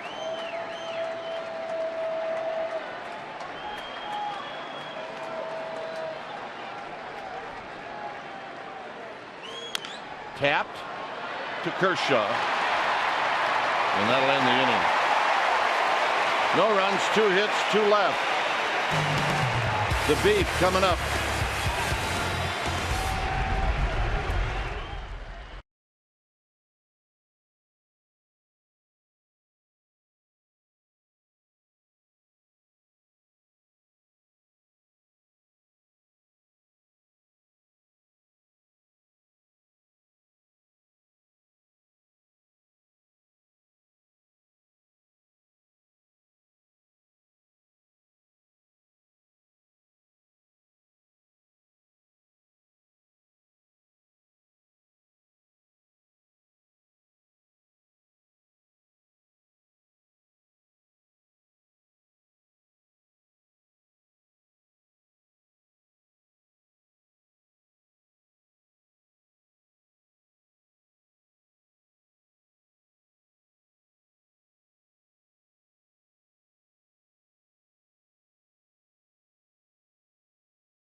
Is brought to you by Heffernan Insurance Brokers, offering business and personal insurance, employee benefits, and financial services. Visit us at hefins.com and by Xfinity, home of the most live sports.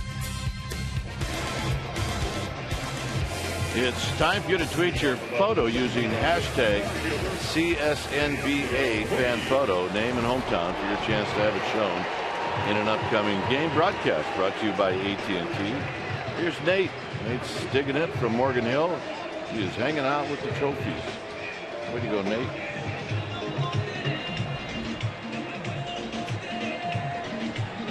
A 1-1 game. Hudson with his hands full. He'll have Puig, Gonzalez, and Kemp.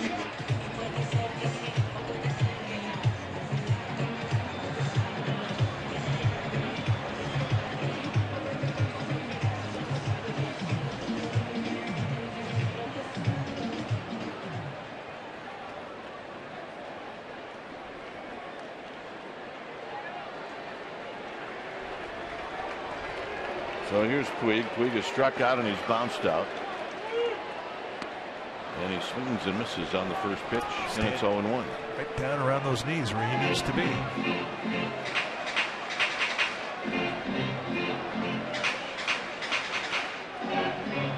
Such an important part of a sinker baller's life is knee-high control. 0-2.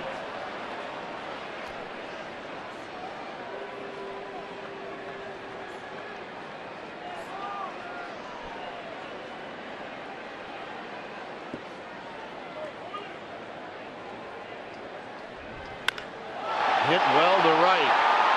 Pence back. It is gone.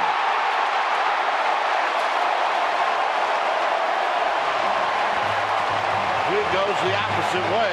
His 16th of the year, and it's 2-1. And he does it on an 0-2 pitch.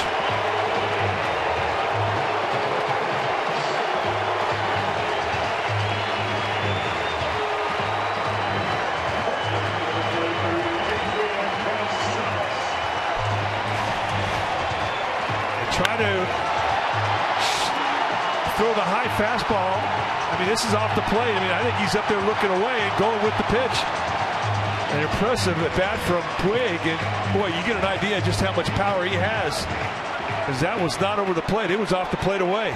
And that's his first hit of the series. And here's Gonzalez.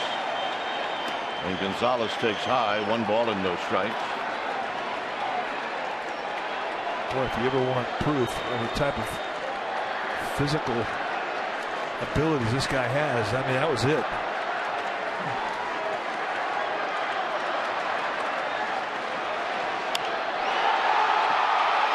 This will hang up for Hunter Pence, and he'll make the running catch. Also a good night. If you get into one, it's going to carry tonight. It's so warm. It was 79 degrees at first pitch.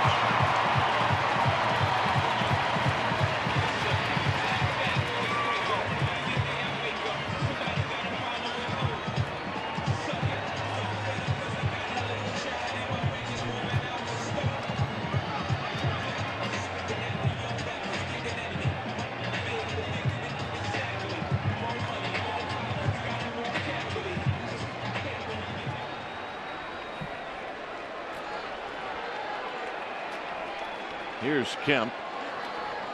Kemp takes low, 1 ball and no strikes. Machi's starting to stretch it out. Javier Lopez is good to go.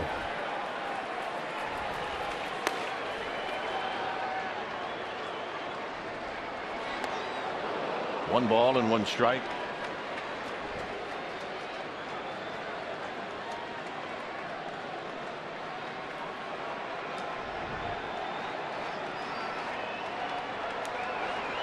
The way that Machi is warming up in the Giants bullpen, you would think if anybody gets on base here, if Kemp gets on base, it might be the end of the night for Hudson. He's due to hit third for the Giants in the top of the 7th. Well, Kemp has seen the ball pretty good off of Hudson. He's lined out twice, once to center and once to left.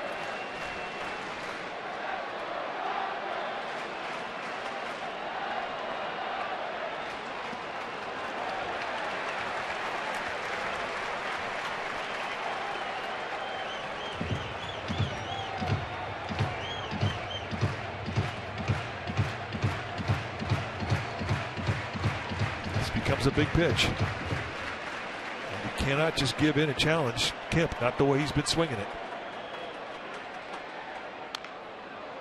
And he dribbles it foul. It's 3-2. So Hudson reaching back, hitting 90. That's been his best fastball velocity.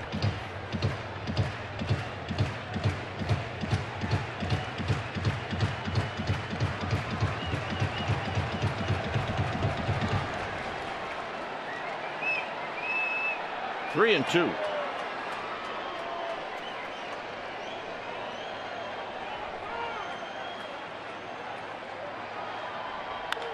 Get out into the gap. Nobody's going to be there. And Kemp has a 1-out double. It's a Matt Kemp special. I mean, he just goes so well the opposite way.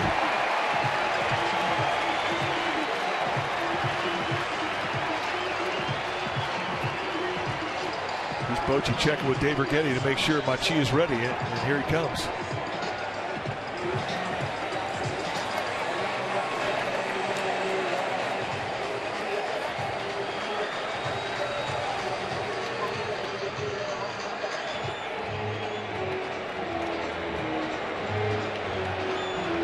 So when it's time for a change, think Speedy Oil Change and Auto Service, your oil change tune-up and repair experts.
Lenardi's Markets. For a location near you, visit Lenardi's.com or find us on Facebook. Lenardi's Markets. Quite simply the best. It's a 2-1 lead for the Dodgers. The home run by Puig to open up this inning. So Javier Lopez, the new pitcher. 62 times he's come in. 1-1 with a 2.23 ERA. Righty's hitting 261, lefty's hitting 182. So with the right-handed hitter Hanley Ramirez coming up, you would expect that they're going to walk Hanley Ramirez and then have Lopez face Carl Crawford.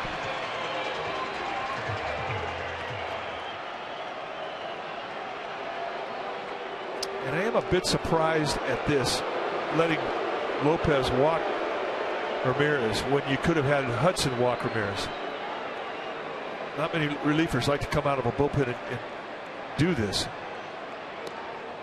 But one thing about Javier Lopez is you don't really ever worry about his release point. He's a strike thrower, and it's always a concern if you are going to ask a guy to go for intentional walk pitches and then try and nail down knee-high strikes when he faces the lefty. Crawford lifetime against Javier Lopez, pretty good numbers, 5 for 17 with a couple of doubles. He has struck him out 3 times.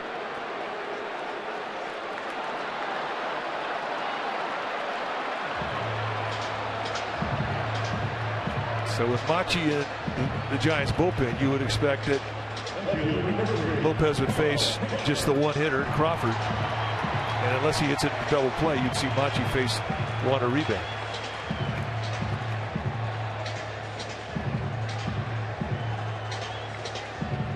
Crawford's had 17 lifetime at bats against Lopez. He's got 5 hits.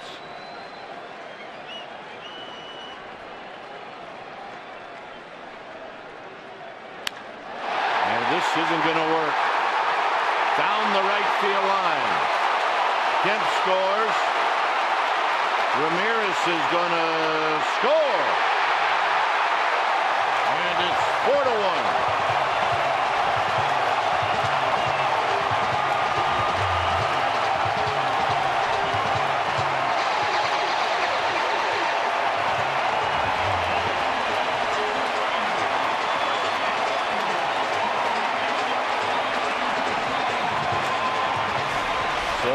Dodgers have busted it open here in the 6th. Down and in. Knee high, and Crawford, who has been red hot coming into the series, stays hot. And this one hurts.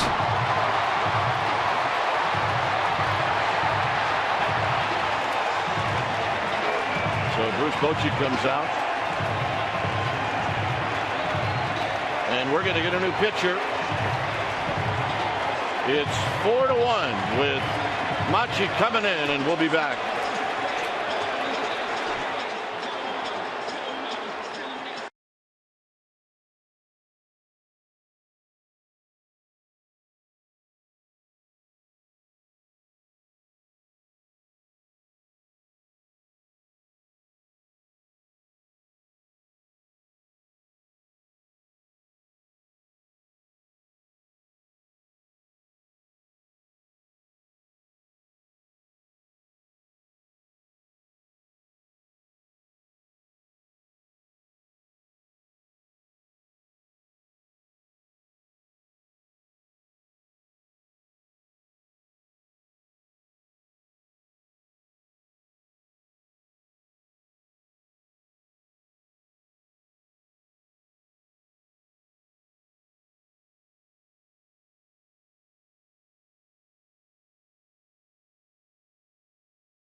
Four to 1.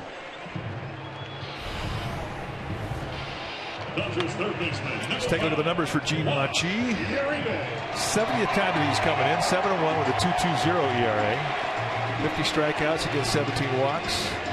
Just 42 hits allowed, 65 and a third. Good solid season for Machi with 3 different looks. He'll give you a low to mid-90s fastball with a slider and a forkball.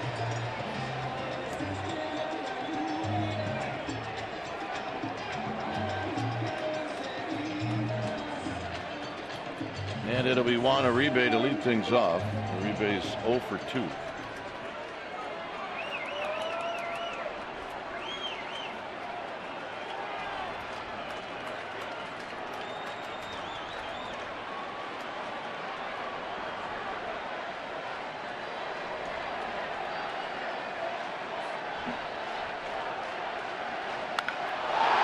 Down the left field line, foul.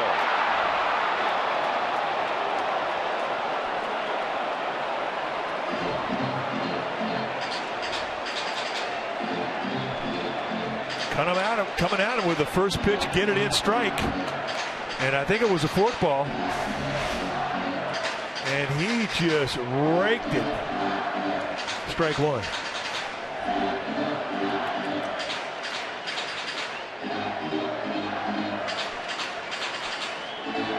Kennedy went out to talk about something.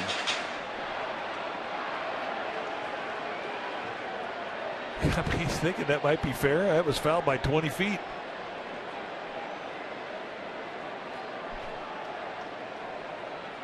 He went out there and just gave the clubhouse time to look at it. Then he just gave him a never mind. And how foul was it? Way foul.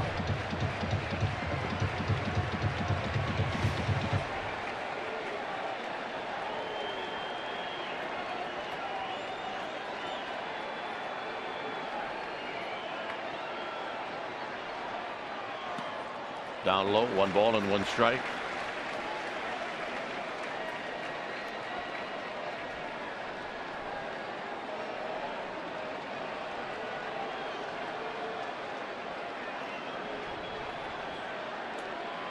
Machi looks to second, and he'll spin around and chase Crawford back.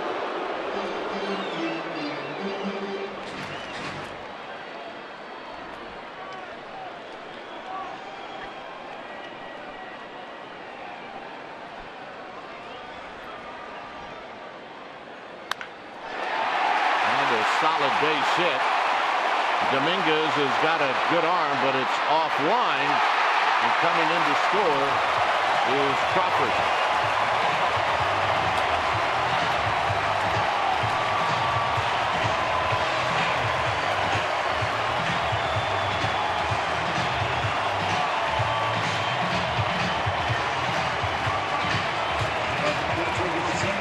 That's 4 hits here in the 6th inning. And that'll bring up A.J. Ellis.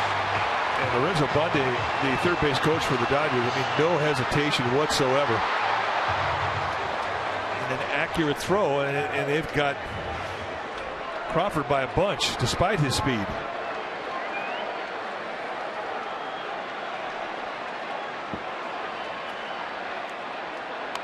Ellis taps this one back to Machi. And that's a double play. Damage done. 4 on the board. 7th inning coming up. It's 5-1. Dodgers. Puig gave them the lead with this home run.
By your local Toyota dealer. Hudson, he got tagged for 3 earned runs. Threw the ball pretty well tonight. Kershaw's been Kershaw. Arias has a hit. Crawford's hurt the Giants.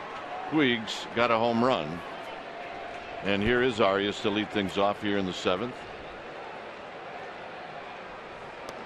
And a strike, and it's 0-1. Well, you're right. Tim Hudson absolutely showed up tonight.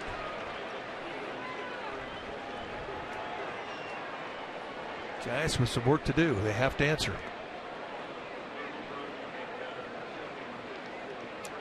Good news is that the pitch count is starting to work against Kershaw. He's at 96 pitches now as we come into the 7th inning. Rojas is now at short.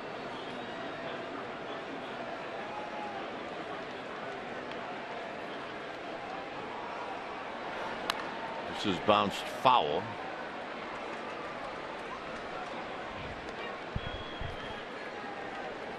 Arias singled in the 3rd off of, well, actually, Ramirez did field the ball, but he could not throw Arias out. And then he popped out in the 4th inning.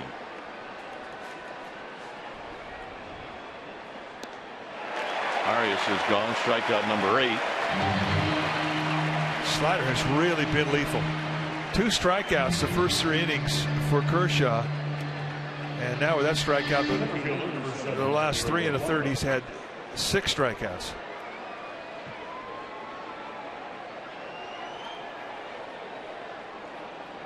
So here's Blanco. Matt Duffy, he's grabbed a bat. He's on deck. We're in the 7th inning.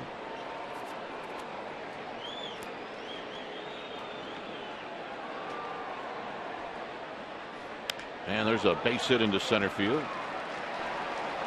So Blanco's got a couple of hits.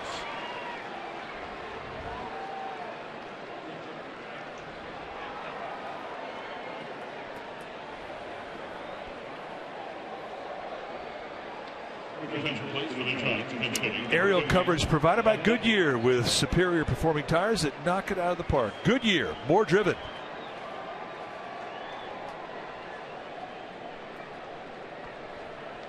Here's Duffy.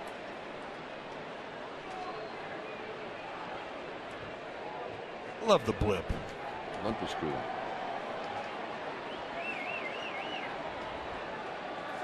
Duffy takes low.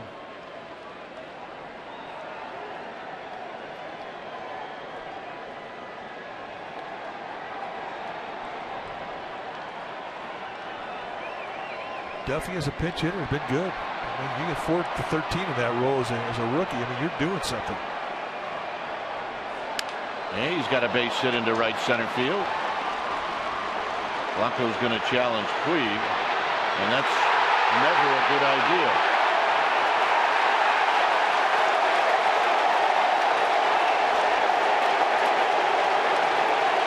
Well, down 4 runs, you can't make that mistake. Ever.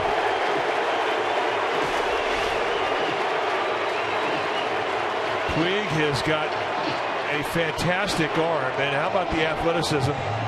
He 360s the ball, comes up and throws a one-hop strike to Uribe. Here's the footwork. I mean, that you just don't see, folks. And this thrower, not even the best throw he's had in this series. This is just remarkable athleticism. And that is a one-hop bullet. And Blanco has to take the long walk back to the Giants dugout. And here's Pence. Pence with a swing and a miss. No balls and 1 strike. I don't know if I've ever seen that play. What's that? I don't know if I've ever seen that play. Center field coming over 360s and come up with an arm like that. And Kershaw throws it away.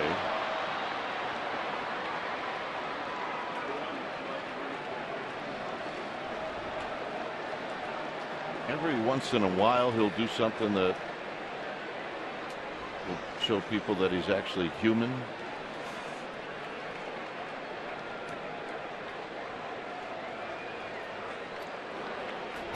I'm not sure if he thought Duffy was actually going. Well, I think he had the snap throw to first base in his arsenal. He just said, I'm going to do it because I have it in my arsenal. Not really much of a lead. And nothing that Gonzalez could do at first base. So, a 90-foot gift. Now Hunter Pence has to take advantage of it.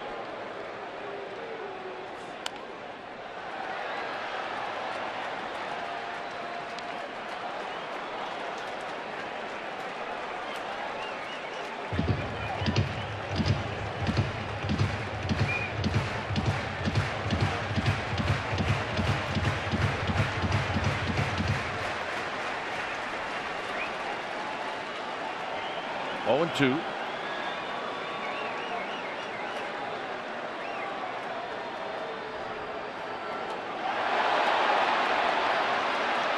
Ellis has to hurry, and they got him. And that'll end the inning. Kershaw, Gordon, and Puig coming up.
trail by 4. When it's time for a change, think Speedy Oil Change and Auto Service. Your oil change tune-up and repair experts. Jeremy Affeldt, the new pitcher now for the Giants, coming in for the first time in this series. For the 60th time that he's come in this year. 4-2 with a 2.42 ERA. Strong season. 58 base runners allowed by Affeldt in 52 innings this year.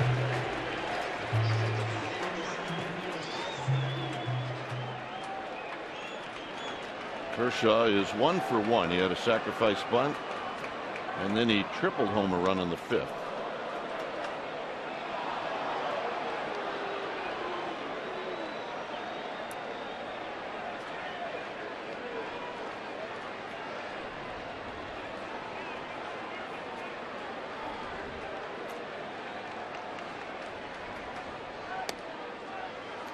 Oh, and 2. Affeldt throwing the ball nice and easy.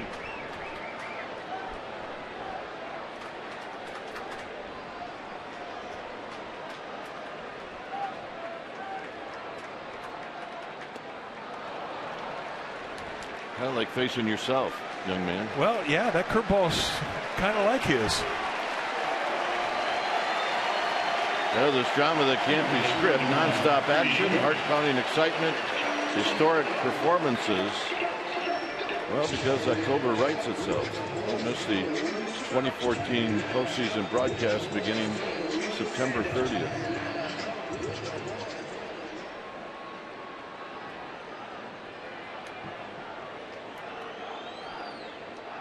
Here's Gordon, who takes down low.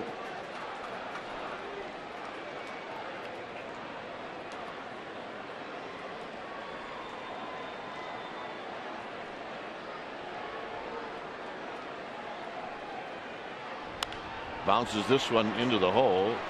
Arias gets rid of it quickly. 2 down. What helped that play there was the way that they set Arias in prior to the pitch. They cheated about 4 steps in from straightaway shortstop, normal position right about the corner grass and out there. He was way in. And you have to do that with speed like Gordon has.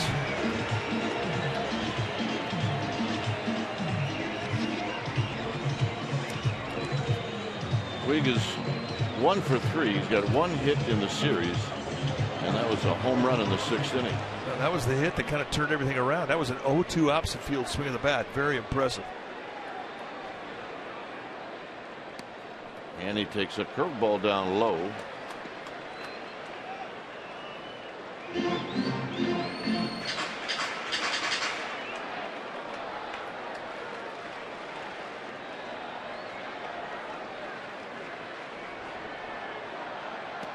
Two balls, no strikes.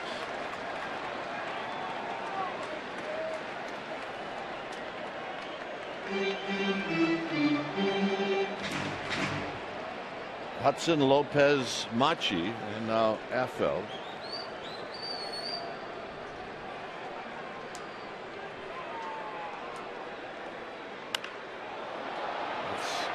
Sails into the upper deck. It's 2 balls and 1 strike. Well, that's the thing about Puig. I mean, you could slap an 0 for 9 on him in a series with 8 strikeouts, and then the one time he can beat you, and he can do it in a pretty spectacular way.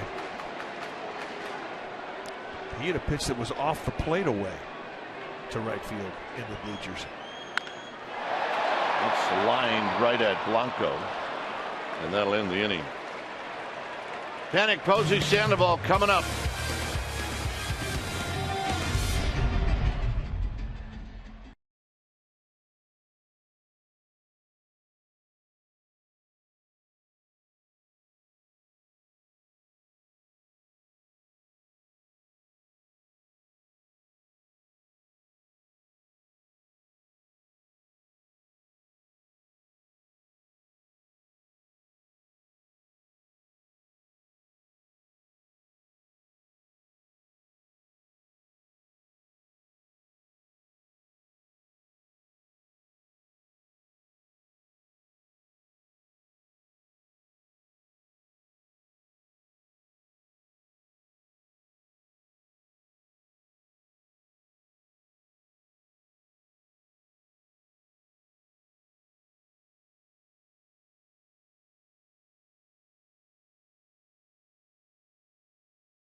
2017, the Giants beat the Cardinals in St. Louis to clinch the National League pennant for the 6th time in franchise history. Giants manager John McGraw finished his Hall of Fame career with 10 National League pennants.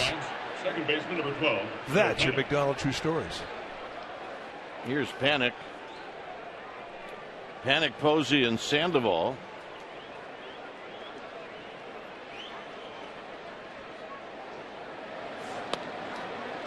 And a first pitch strike. Panic is 1 for 3.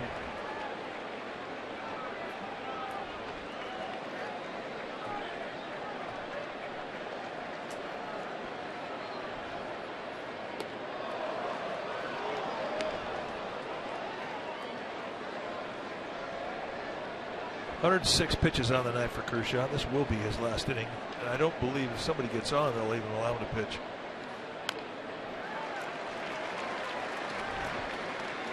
It's one of those things you know going out there when the inning starts, a manager or a pitching coach will say, anybody gets on, you're gone.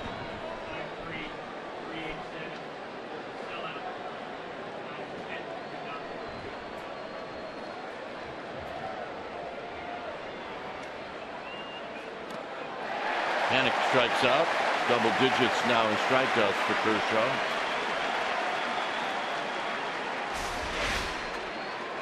And watch the pronation of his arm as he throws this breaking ball.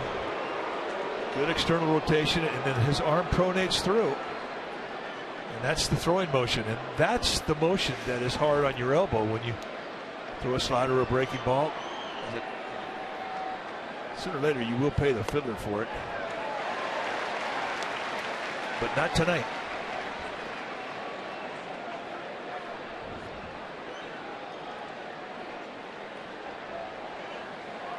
Oh, and 1 to Buster Posey. 0 for 3 tonight. Buster sits this one right at Puig, and Puig will put it away.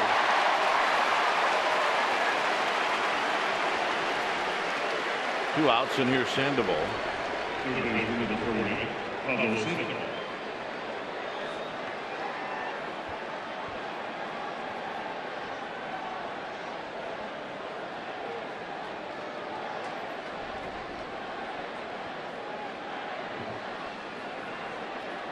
Sandoval's got a couple of hits.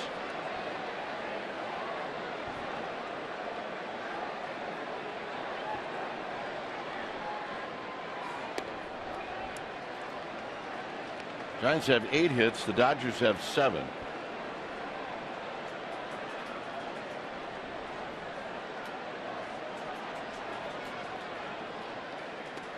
There's a called strike. 1 ball and 1 strike.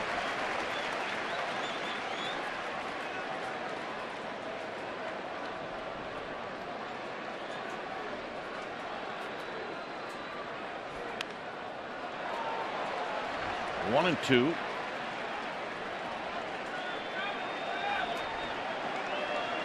Giants had a shot at him in the 3rd. He pitched out him with a bases loaded double play off the bat of Posey. They had a shot at him in the 7th. 2 on in score position, 2nd, 3rd, 7th, and he pitched out of it. He's been tough. I mean, that's what guys who win Cy Youngs do. And this year, a very strong argument for the MVP award. And he didn't do much to hurt his case tonight. Yeah, they had him on the ropes. And he pitched out of it. Sandoval fouls it out of play. This will be his last hitter no matter what. And he's trying to walk out of here with another strikeout to light this crowd up. I think every great pitcher has that element of the showman in him, especially when he's in a full house crowd like they had tonight. 53 plus tonight. Sellout. And that's rolled foul.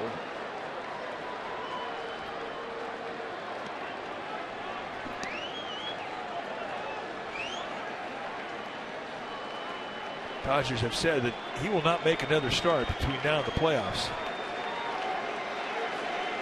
So this is his tune-up. They're going to rest him. And got him to end the inning. 11 strikeouts. Bottom of the 8th coming up.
AT&T Park.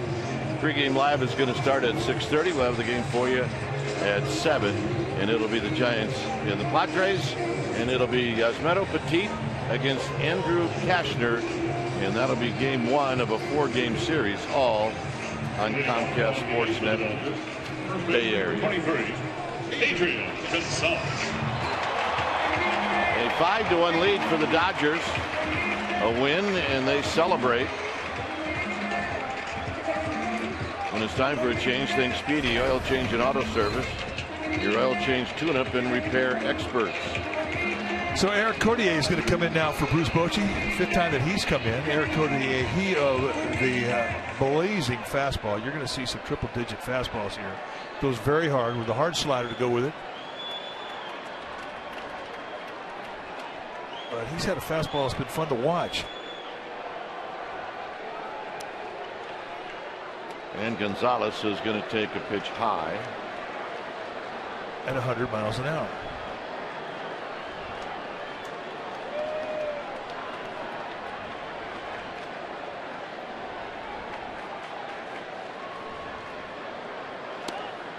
Two balls and no strikes. No swing.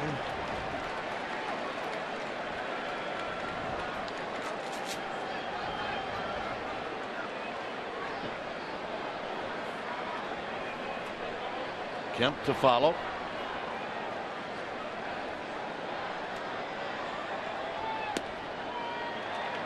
Three and 0.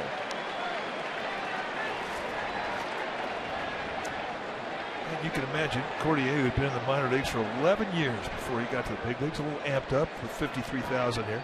And not many people have left tonight.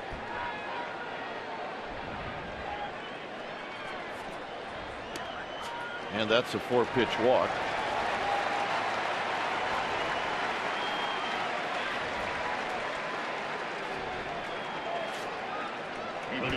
Dodger fans are sticking around. So here's Kemp.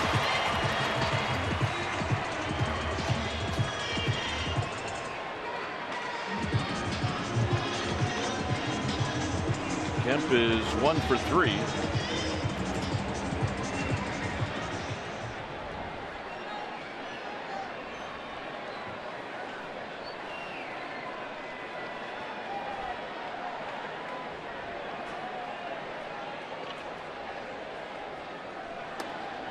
strike, and it's no balls and 1 strike. The radar gun here had 101.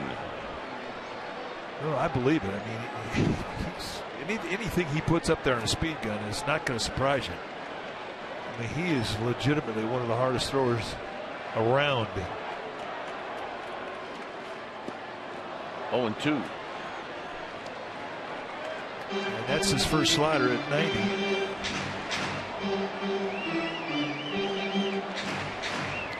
It's always been a question of being able to command it. I mean, that's what has kept him down in the minor leagues for so long with that type of stuff. I mean, he's always had the big league fastball, velocity-wise. And that's a see you later. Yeah. That's a see you later. That's abusive, isn't it? Oh, man. I mean, that Kim's thinking, what who was that? He may have tweaked his ankle as he's coming out of the box. I mean, that ball was by him.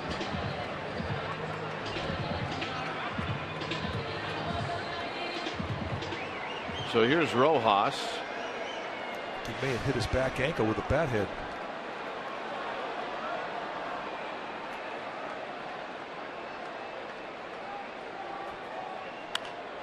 Rojas pops this one up. This is panic sliding and heads up, kid. Yeah, don't get hurt, kid. Nice try. So if you're Miguel Rojas, who comes in for defensive purposes late in the game, as we watch Panic come in, sliding in. I don't know if there's a pad at the bottom of that scroll advertisement area. Well, he may actually might have faced Cordier. I mean, you get one at bat, you got to face Cordier. That's a rough night. It's a very rough night.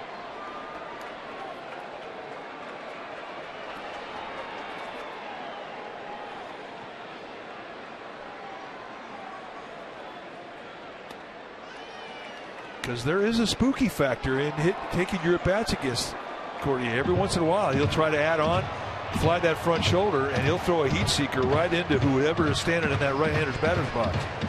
Not intentional, but and at that velocity, that is not a comfortable feeling.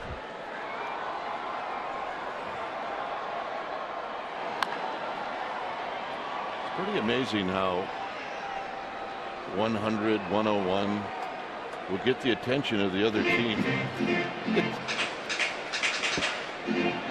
Dodgers up on the balcony of their dugout. I mean, but you know, this is the kind of arm that everybody talks about.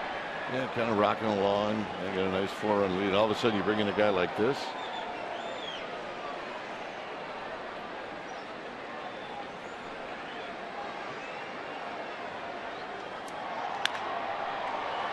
Arias kicks it around. And it went from a double play ball to end the inning to more pitches for Cordier. Arias very sure-handed. I can't remember the last time I've seen him do that. He kind of got caught in between. Do I give it to Panic or do I take it myself? And then it was all of a sudden I have no grip at all. He had it kind of like in the heel of his glove and never had control of it. So here's Crawford.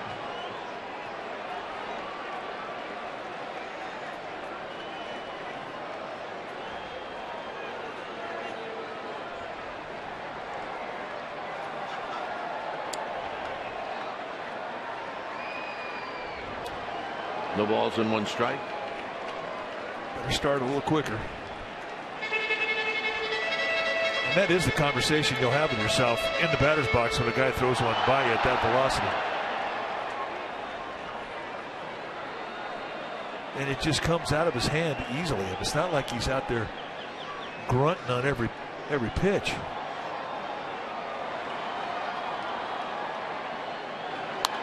Out of play, nothing in 2.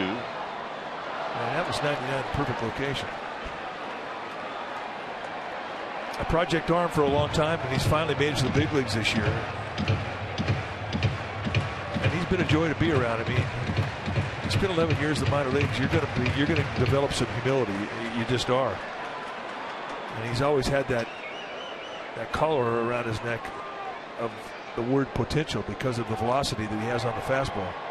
And he's worked his tail off to get here.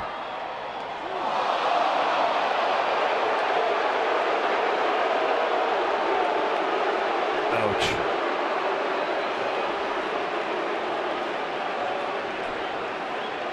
Well,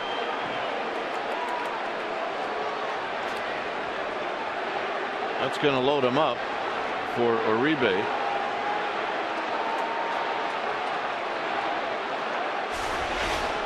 Way ahead in the count, and just a bullet right into the arm of Carl Crawford. And that was at 98. So Dave Righetti going to come out and try and calm his young arm down.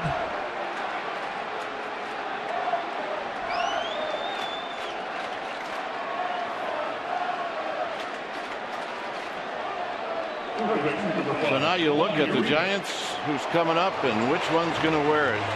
Well, Susac, he's the catcher. He's going to be leading it off for the Giants in the ninth. He's going to wear it.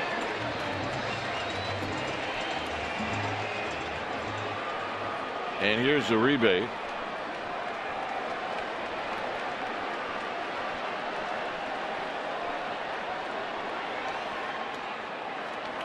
And Cordy, I'm sure, is well aware now if he hits somebody else, it's not going to be good, and he may not even come close to throwing a strike. Well, he's rattled big time, and he had an 0-2 count on Crawford, and that came completely out of nowhere. And he missed his mark by 4 feet, and that upsets you, especially when you load the bags.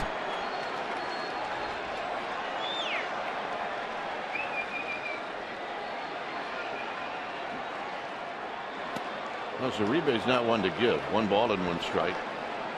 No, and he's also a guy that you'll pick his bat speed up when you hit one of his teammates.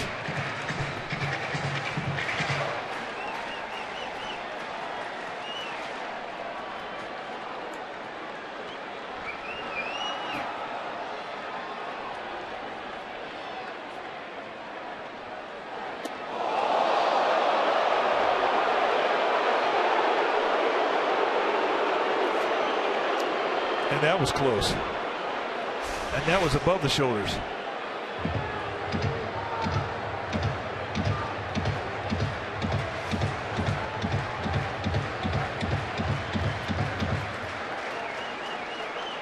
Cordier trying to find the calm that gets him in that strike zone.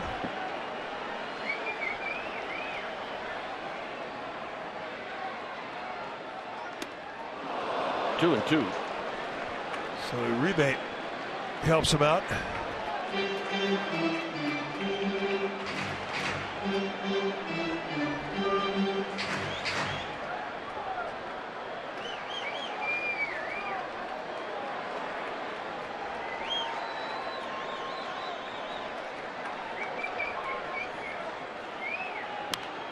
Out of play. It remains at 2 and 2.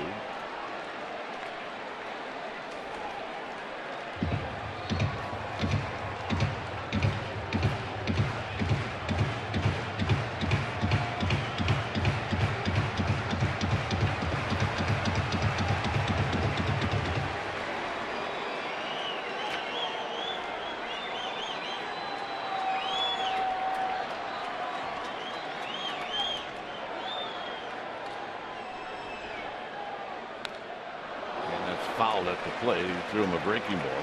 Yeah, good slider down there below the zone.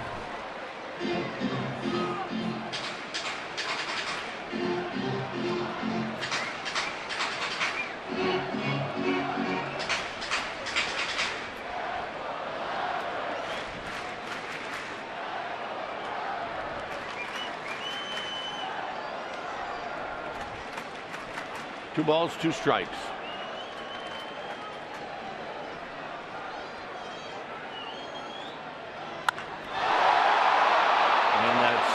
Foul down the left field line. Now, one thing we learned about Uribe when he was a Giant, you hang stuff above the belt, that is his kill zone. And that was a 2-2 hanging slider up, and watch him spin. Boom. You don't see guys bat flip very often on foul balls, but he just did.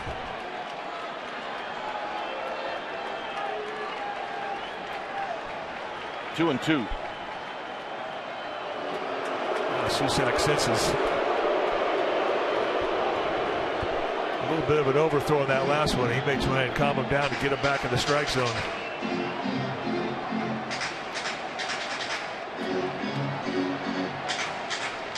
Courtney is not the kind of guy that you're worried about teams stealing location on, because he doesn't always know where it's going. Not an easy guy to catch, not at that velocity.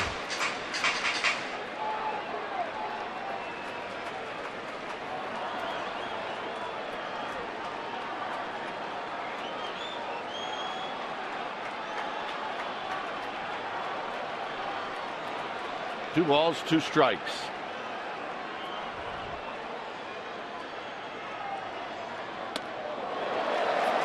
Three and two.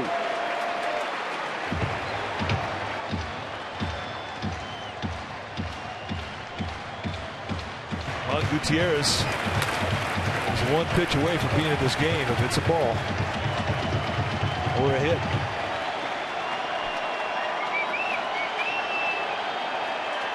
Three and two.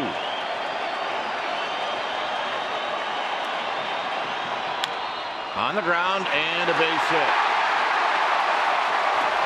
Hence's throw is going to go to third, and it's not in time.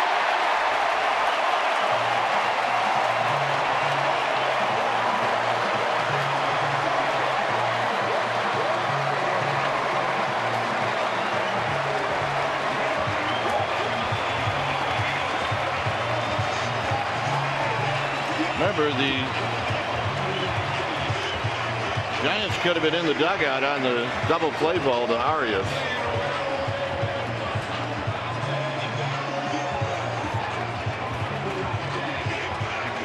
So Uribe comes up with a couple of RBIs. Pretty macho at bat right there. So it's now a 6-run lead for the Dodgers. It's 7-1.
With Murph and Mack on KMBR 680, the sports leader.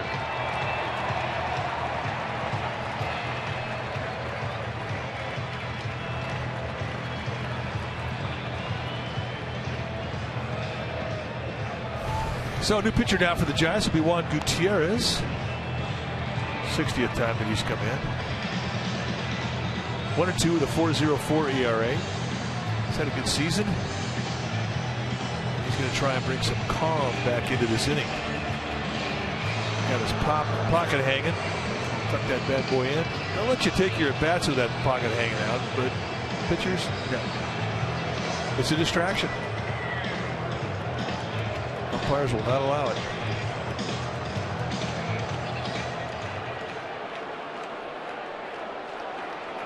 So here's Ellis. Ellis is 0 for 2.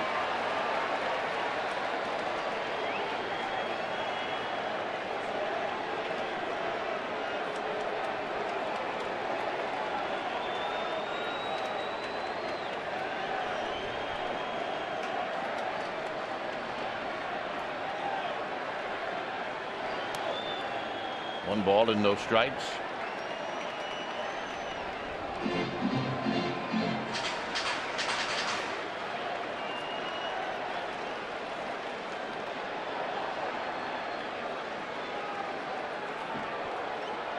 Crawford at third, Uribe at first.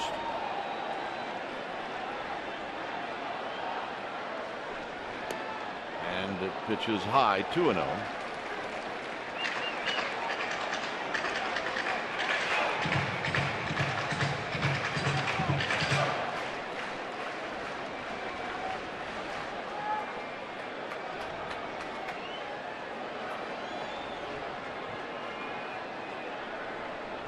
Andre Ethier has grabbed a bat, so he's in the on-deck circle.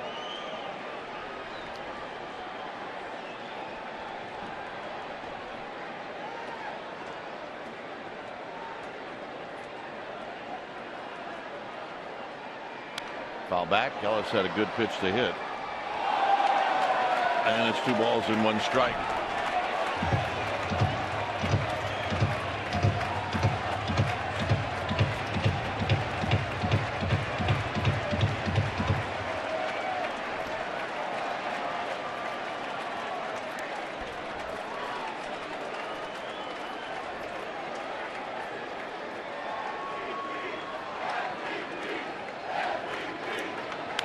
Out of play. 2 balls, 2 strikes. Nice location. 94-mile-an-hour fastball right at the knees. After the game tonight, the Giants hop on a plane, head back to San Francisco. It's been a long 10 days. 3-city road trip. They always seem to be a little longer when you get them in August and September. But it'll be nice to see the Giants put on the hometown cream uniforms tomorrow night. If they do not come back in this game, they'll have a 3-6 trip as Ellis fouls it at home plate.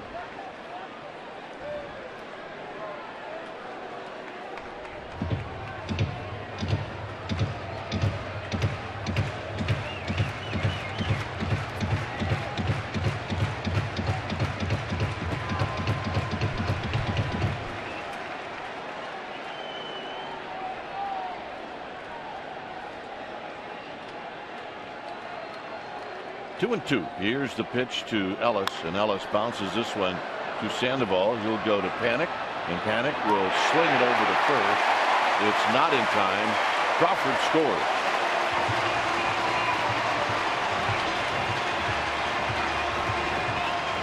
Just not hit hard enough. And Sandoval not able to get it to Panic quick enough. You don't have a lot of speed running down the base paths, but when you have a catcher hit a ball like this with an RBI at third base, I mean, you're going to see his best bolt down the line. And for A.J. Ellis, he just does leg it out.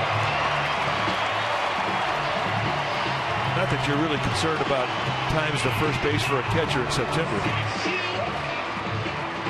So here's Ethier with Ellis at first.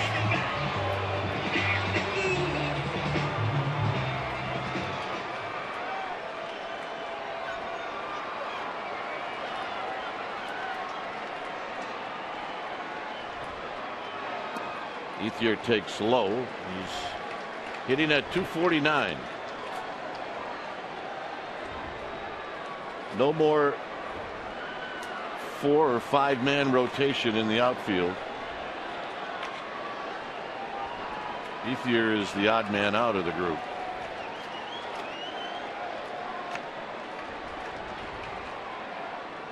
And he takes outside.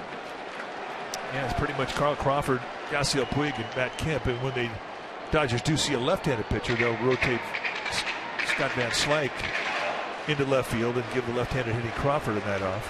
But Ethier has become a pinch hitter extraordinaire.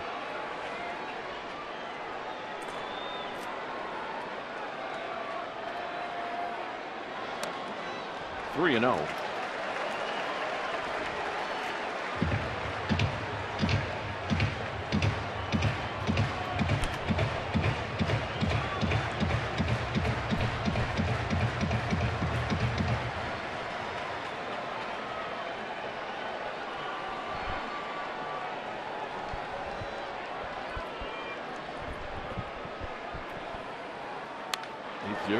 With the green light, and why not? I mean, there was a time this year when Matt Kemp was the odd man out. For a little while, you're right. And then he turned himself around and has been one of the most productive Dodgers since the All-Star break. Both those guys have been big contributors. Justin Turner on the left and Matt Kemp.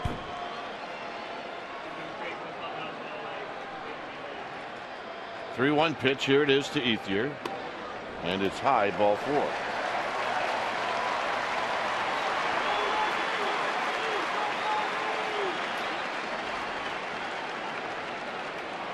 So Darwin Barney's going to hit.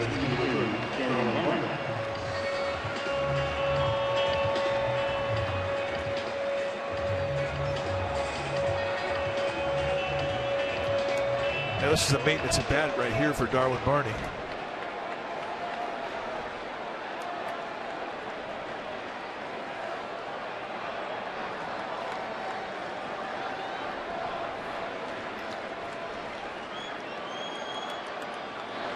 And a breaking ball for a strike, and it's 0-1.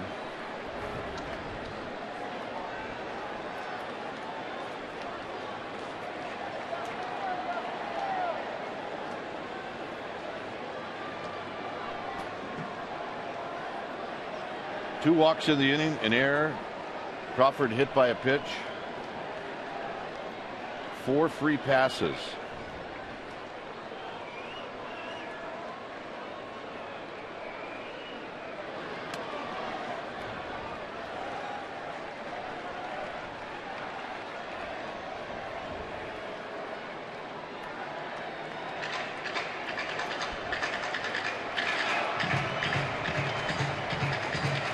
Almost forget that Tim Hudson started this game. And pitched well. But the wheels have since come off.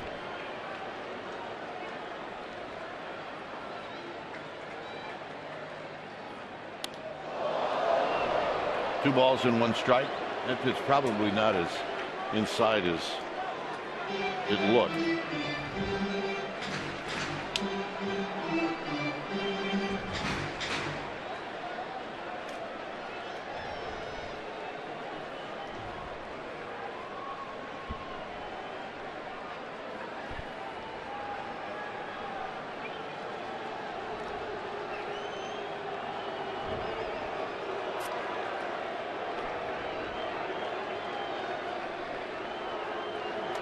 Way outside, 3-1.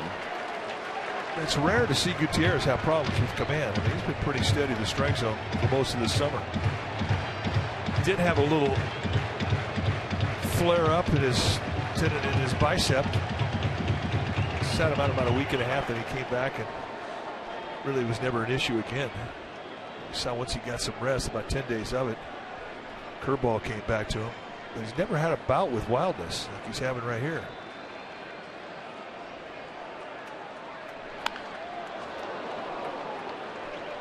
So one thing, boy, if you're a relief pitcher, you have to have the ability to throw strikes. That is an absolute prerequisite.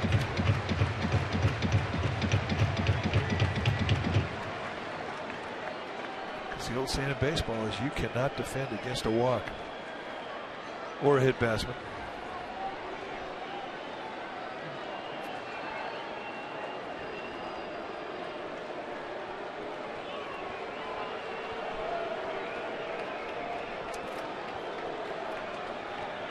Three-two pitch. Runners will be on the move.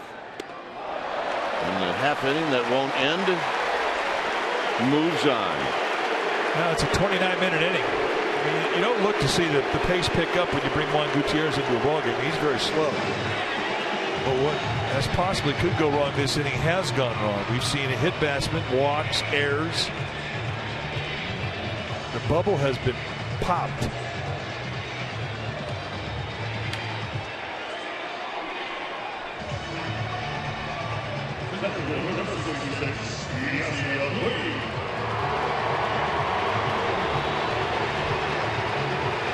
So here's Puig.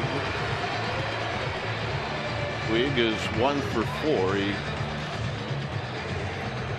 broke a 1-1 ball game with an opposite field home run in the 6th inning.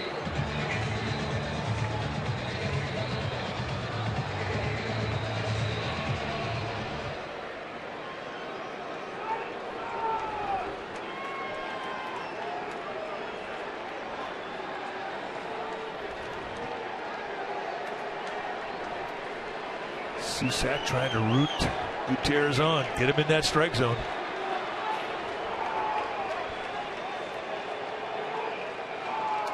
And a breaking ball inside. 1 ball and no strikes.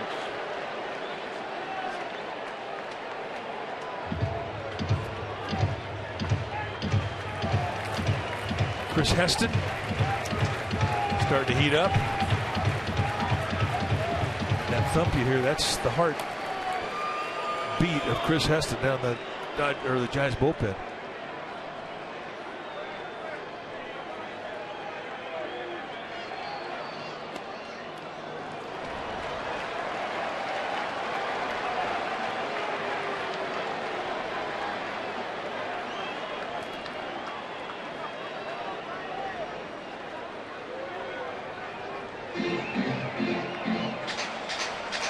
Two balls, no strikes.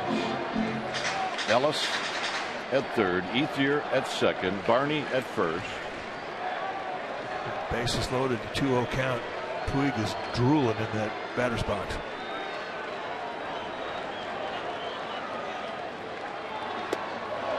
Two and one. So Puig helped him out on a pitch that was up and out of the strike zone.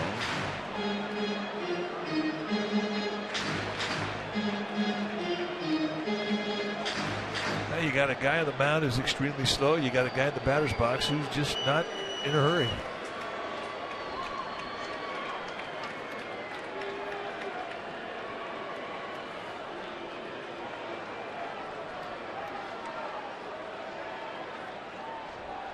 Two one pitch. Easy take there, not close.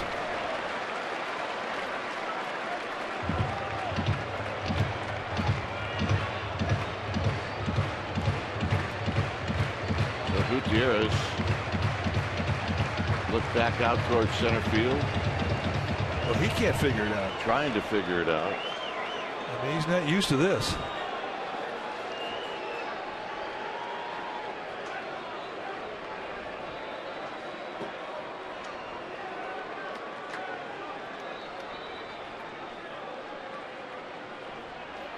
Three and one. And the walk.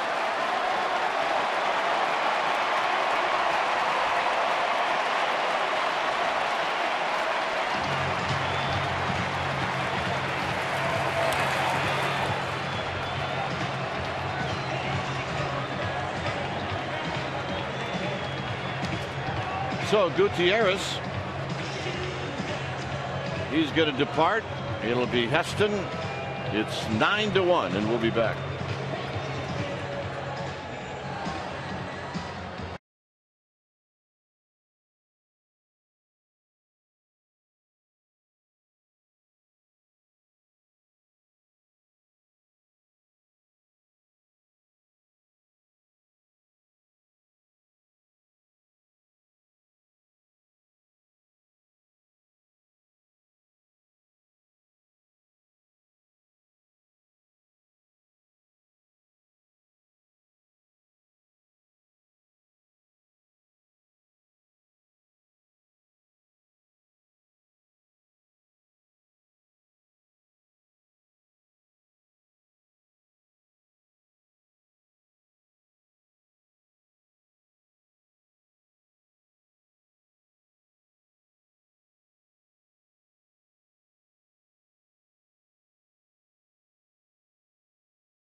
over half an hour here in the 8th inning, although they haven't done a whole lot of hitting.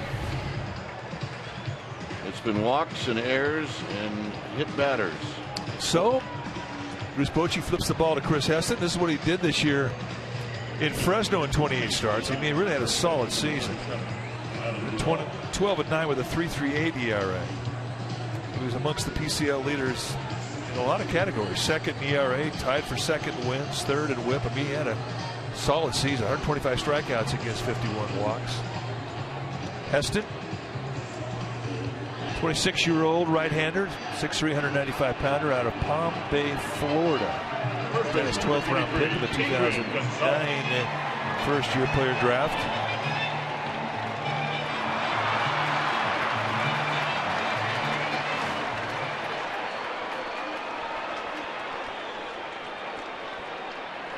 Here's Gonzalez, who opened up the inning by drawing a walk off of Cordier. So he's now hitting for the second time. And he takes wide, 1-0. Panic playing out in shallow right field.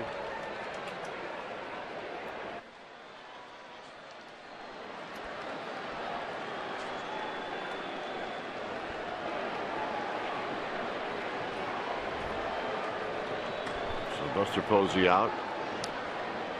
Adam Duvall in. There's a swing and a miss.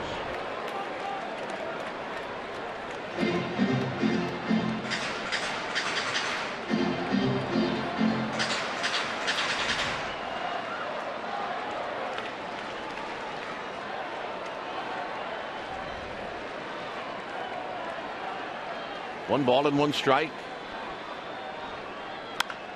This is lined at Dominguez, and that ends the inning. See, you make him hit the ball, might be a line drive, right? Yep, you can defend against that. Ninth inning coming up.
Time now for a Honda player of the game. It's going to be Clayton Kershaw. Why not? All he did was go 8 strong innings, gave up 1 run, no walk, struck out 11, and oh, by the way, in a 1-0 ball game, Giants on top, 2 outs. He gets a triple that tied the score. He is our Honda player of the game. Here's Wilson facing Susak. 9-1. And Susak takes a curveball from Wilson. When it's time for a change, think Speedy Oil Change and Auto Service. Your oil change, tune-up, and repair experts. Well, you're liable to see anything from him right now. Anywhere from a fastball at 88 to 95 with a big curveball, slider, knuckleball. Literally, a knuckleball. And he really hasn't been throwing 95. He's been throwing more 88 to 91 type fastballs, or 88s to 91s. He'll cut it, sink it.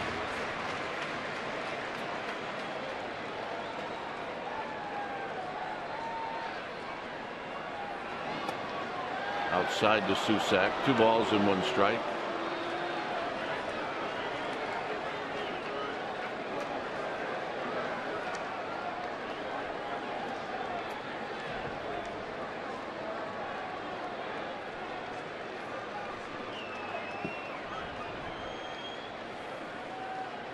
Susak down the left field line. This is going to be a fair ball.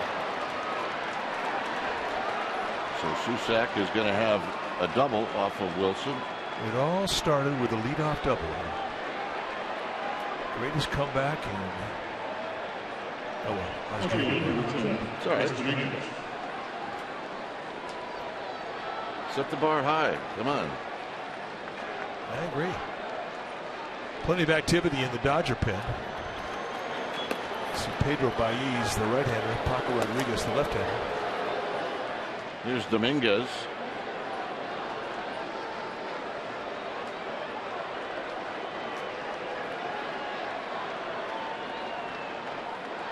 Dominguez is 0 for 3. Bounces this one to Rodriguez. And Rodriguez throws him out. And that'll bring up Arias.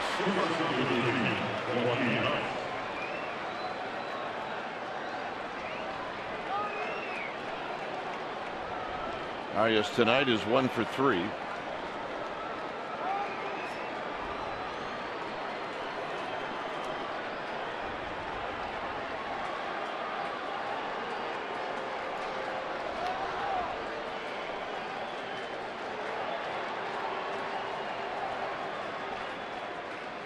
And the first pitch is wide. Gregor Blanco's on deck.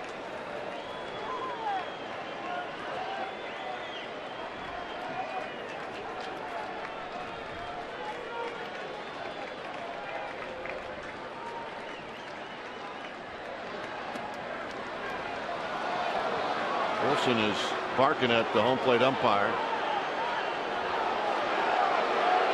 Well, he wanted the last 2 pitches. Chad Fairchild called him away, and anytime you make a hand gesture towards an umpire, you're showing them up in front of a full house, and they're not going to stand for that.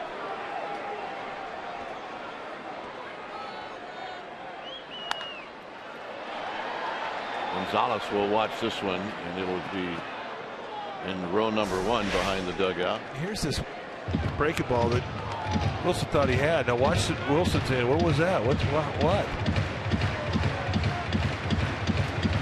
You know, I think it was outside. Well, with Chad Fairchild, yeah. 2 balls and 1 strike. I think Fairchild's done a good job tonight.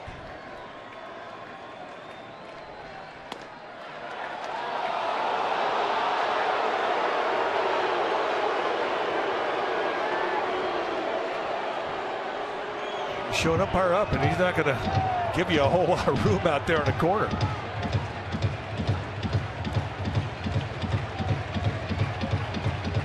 I mean, that's kind of a rule that has been around since umpires have been around.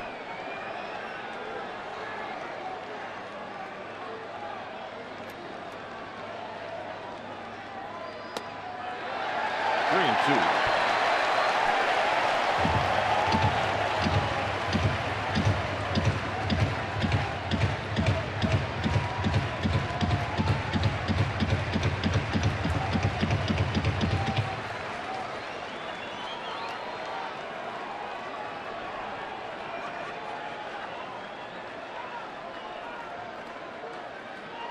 And the payoff coming up to Joaquin Arias.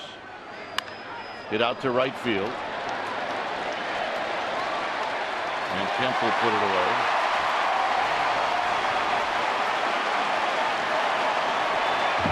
So here's Gregor Blanco.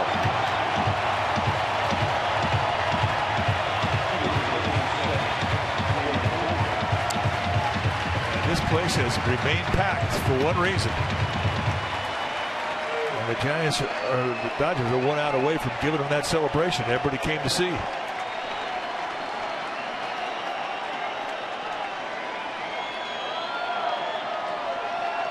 So here's Blanco. He's had a good night, 2 for 3. And he takes a strike, and it's 0-1.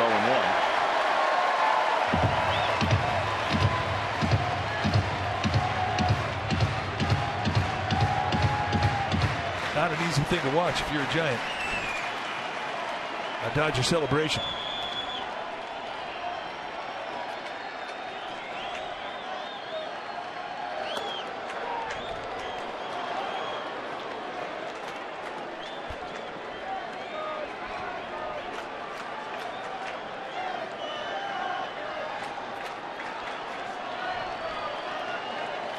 One ball and 1 strike to Gregor Blanco. And this is a ground ball that Darwin Barney is going to field and throw. And that's the ball game. And the Dodgers win the National League West. And they do it tonight behind Clayton Kershaw. And a big 6th inning and a big 8th inning. And the Giants win game 1 of this series. And the Dodgers win the next 2. And in the overall series, the Dodgers win 10 and the Giants win 9. Yeah, that's the first seasonal series they've won since 2009 against the Giants. But that was the man right there who's had a dreamlike season. And a night when he locked horns with Tim Hudson, they went toe-to-toe for 6 innings. And it was Kershaw that broke the ice offensively for the Dodgers. And in the end, he goes 8 strong, giving up 1 strikeout of 11 against no walks. What a night for Kershaw and the Dodgers. Final score, Dodgers 9, Giants 1. Esurance Giants post-game live is coming up. But first, let's go to the Sportsnet Central studio.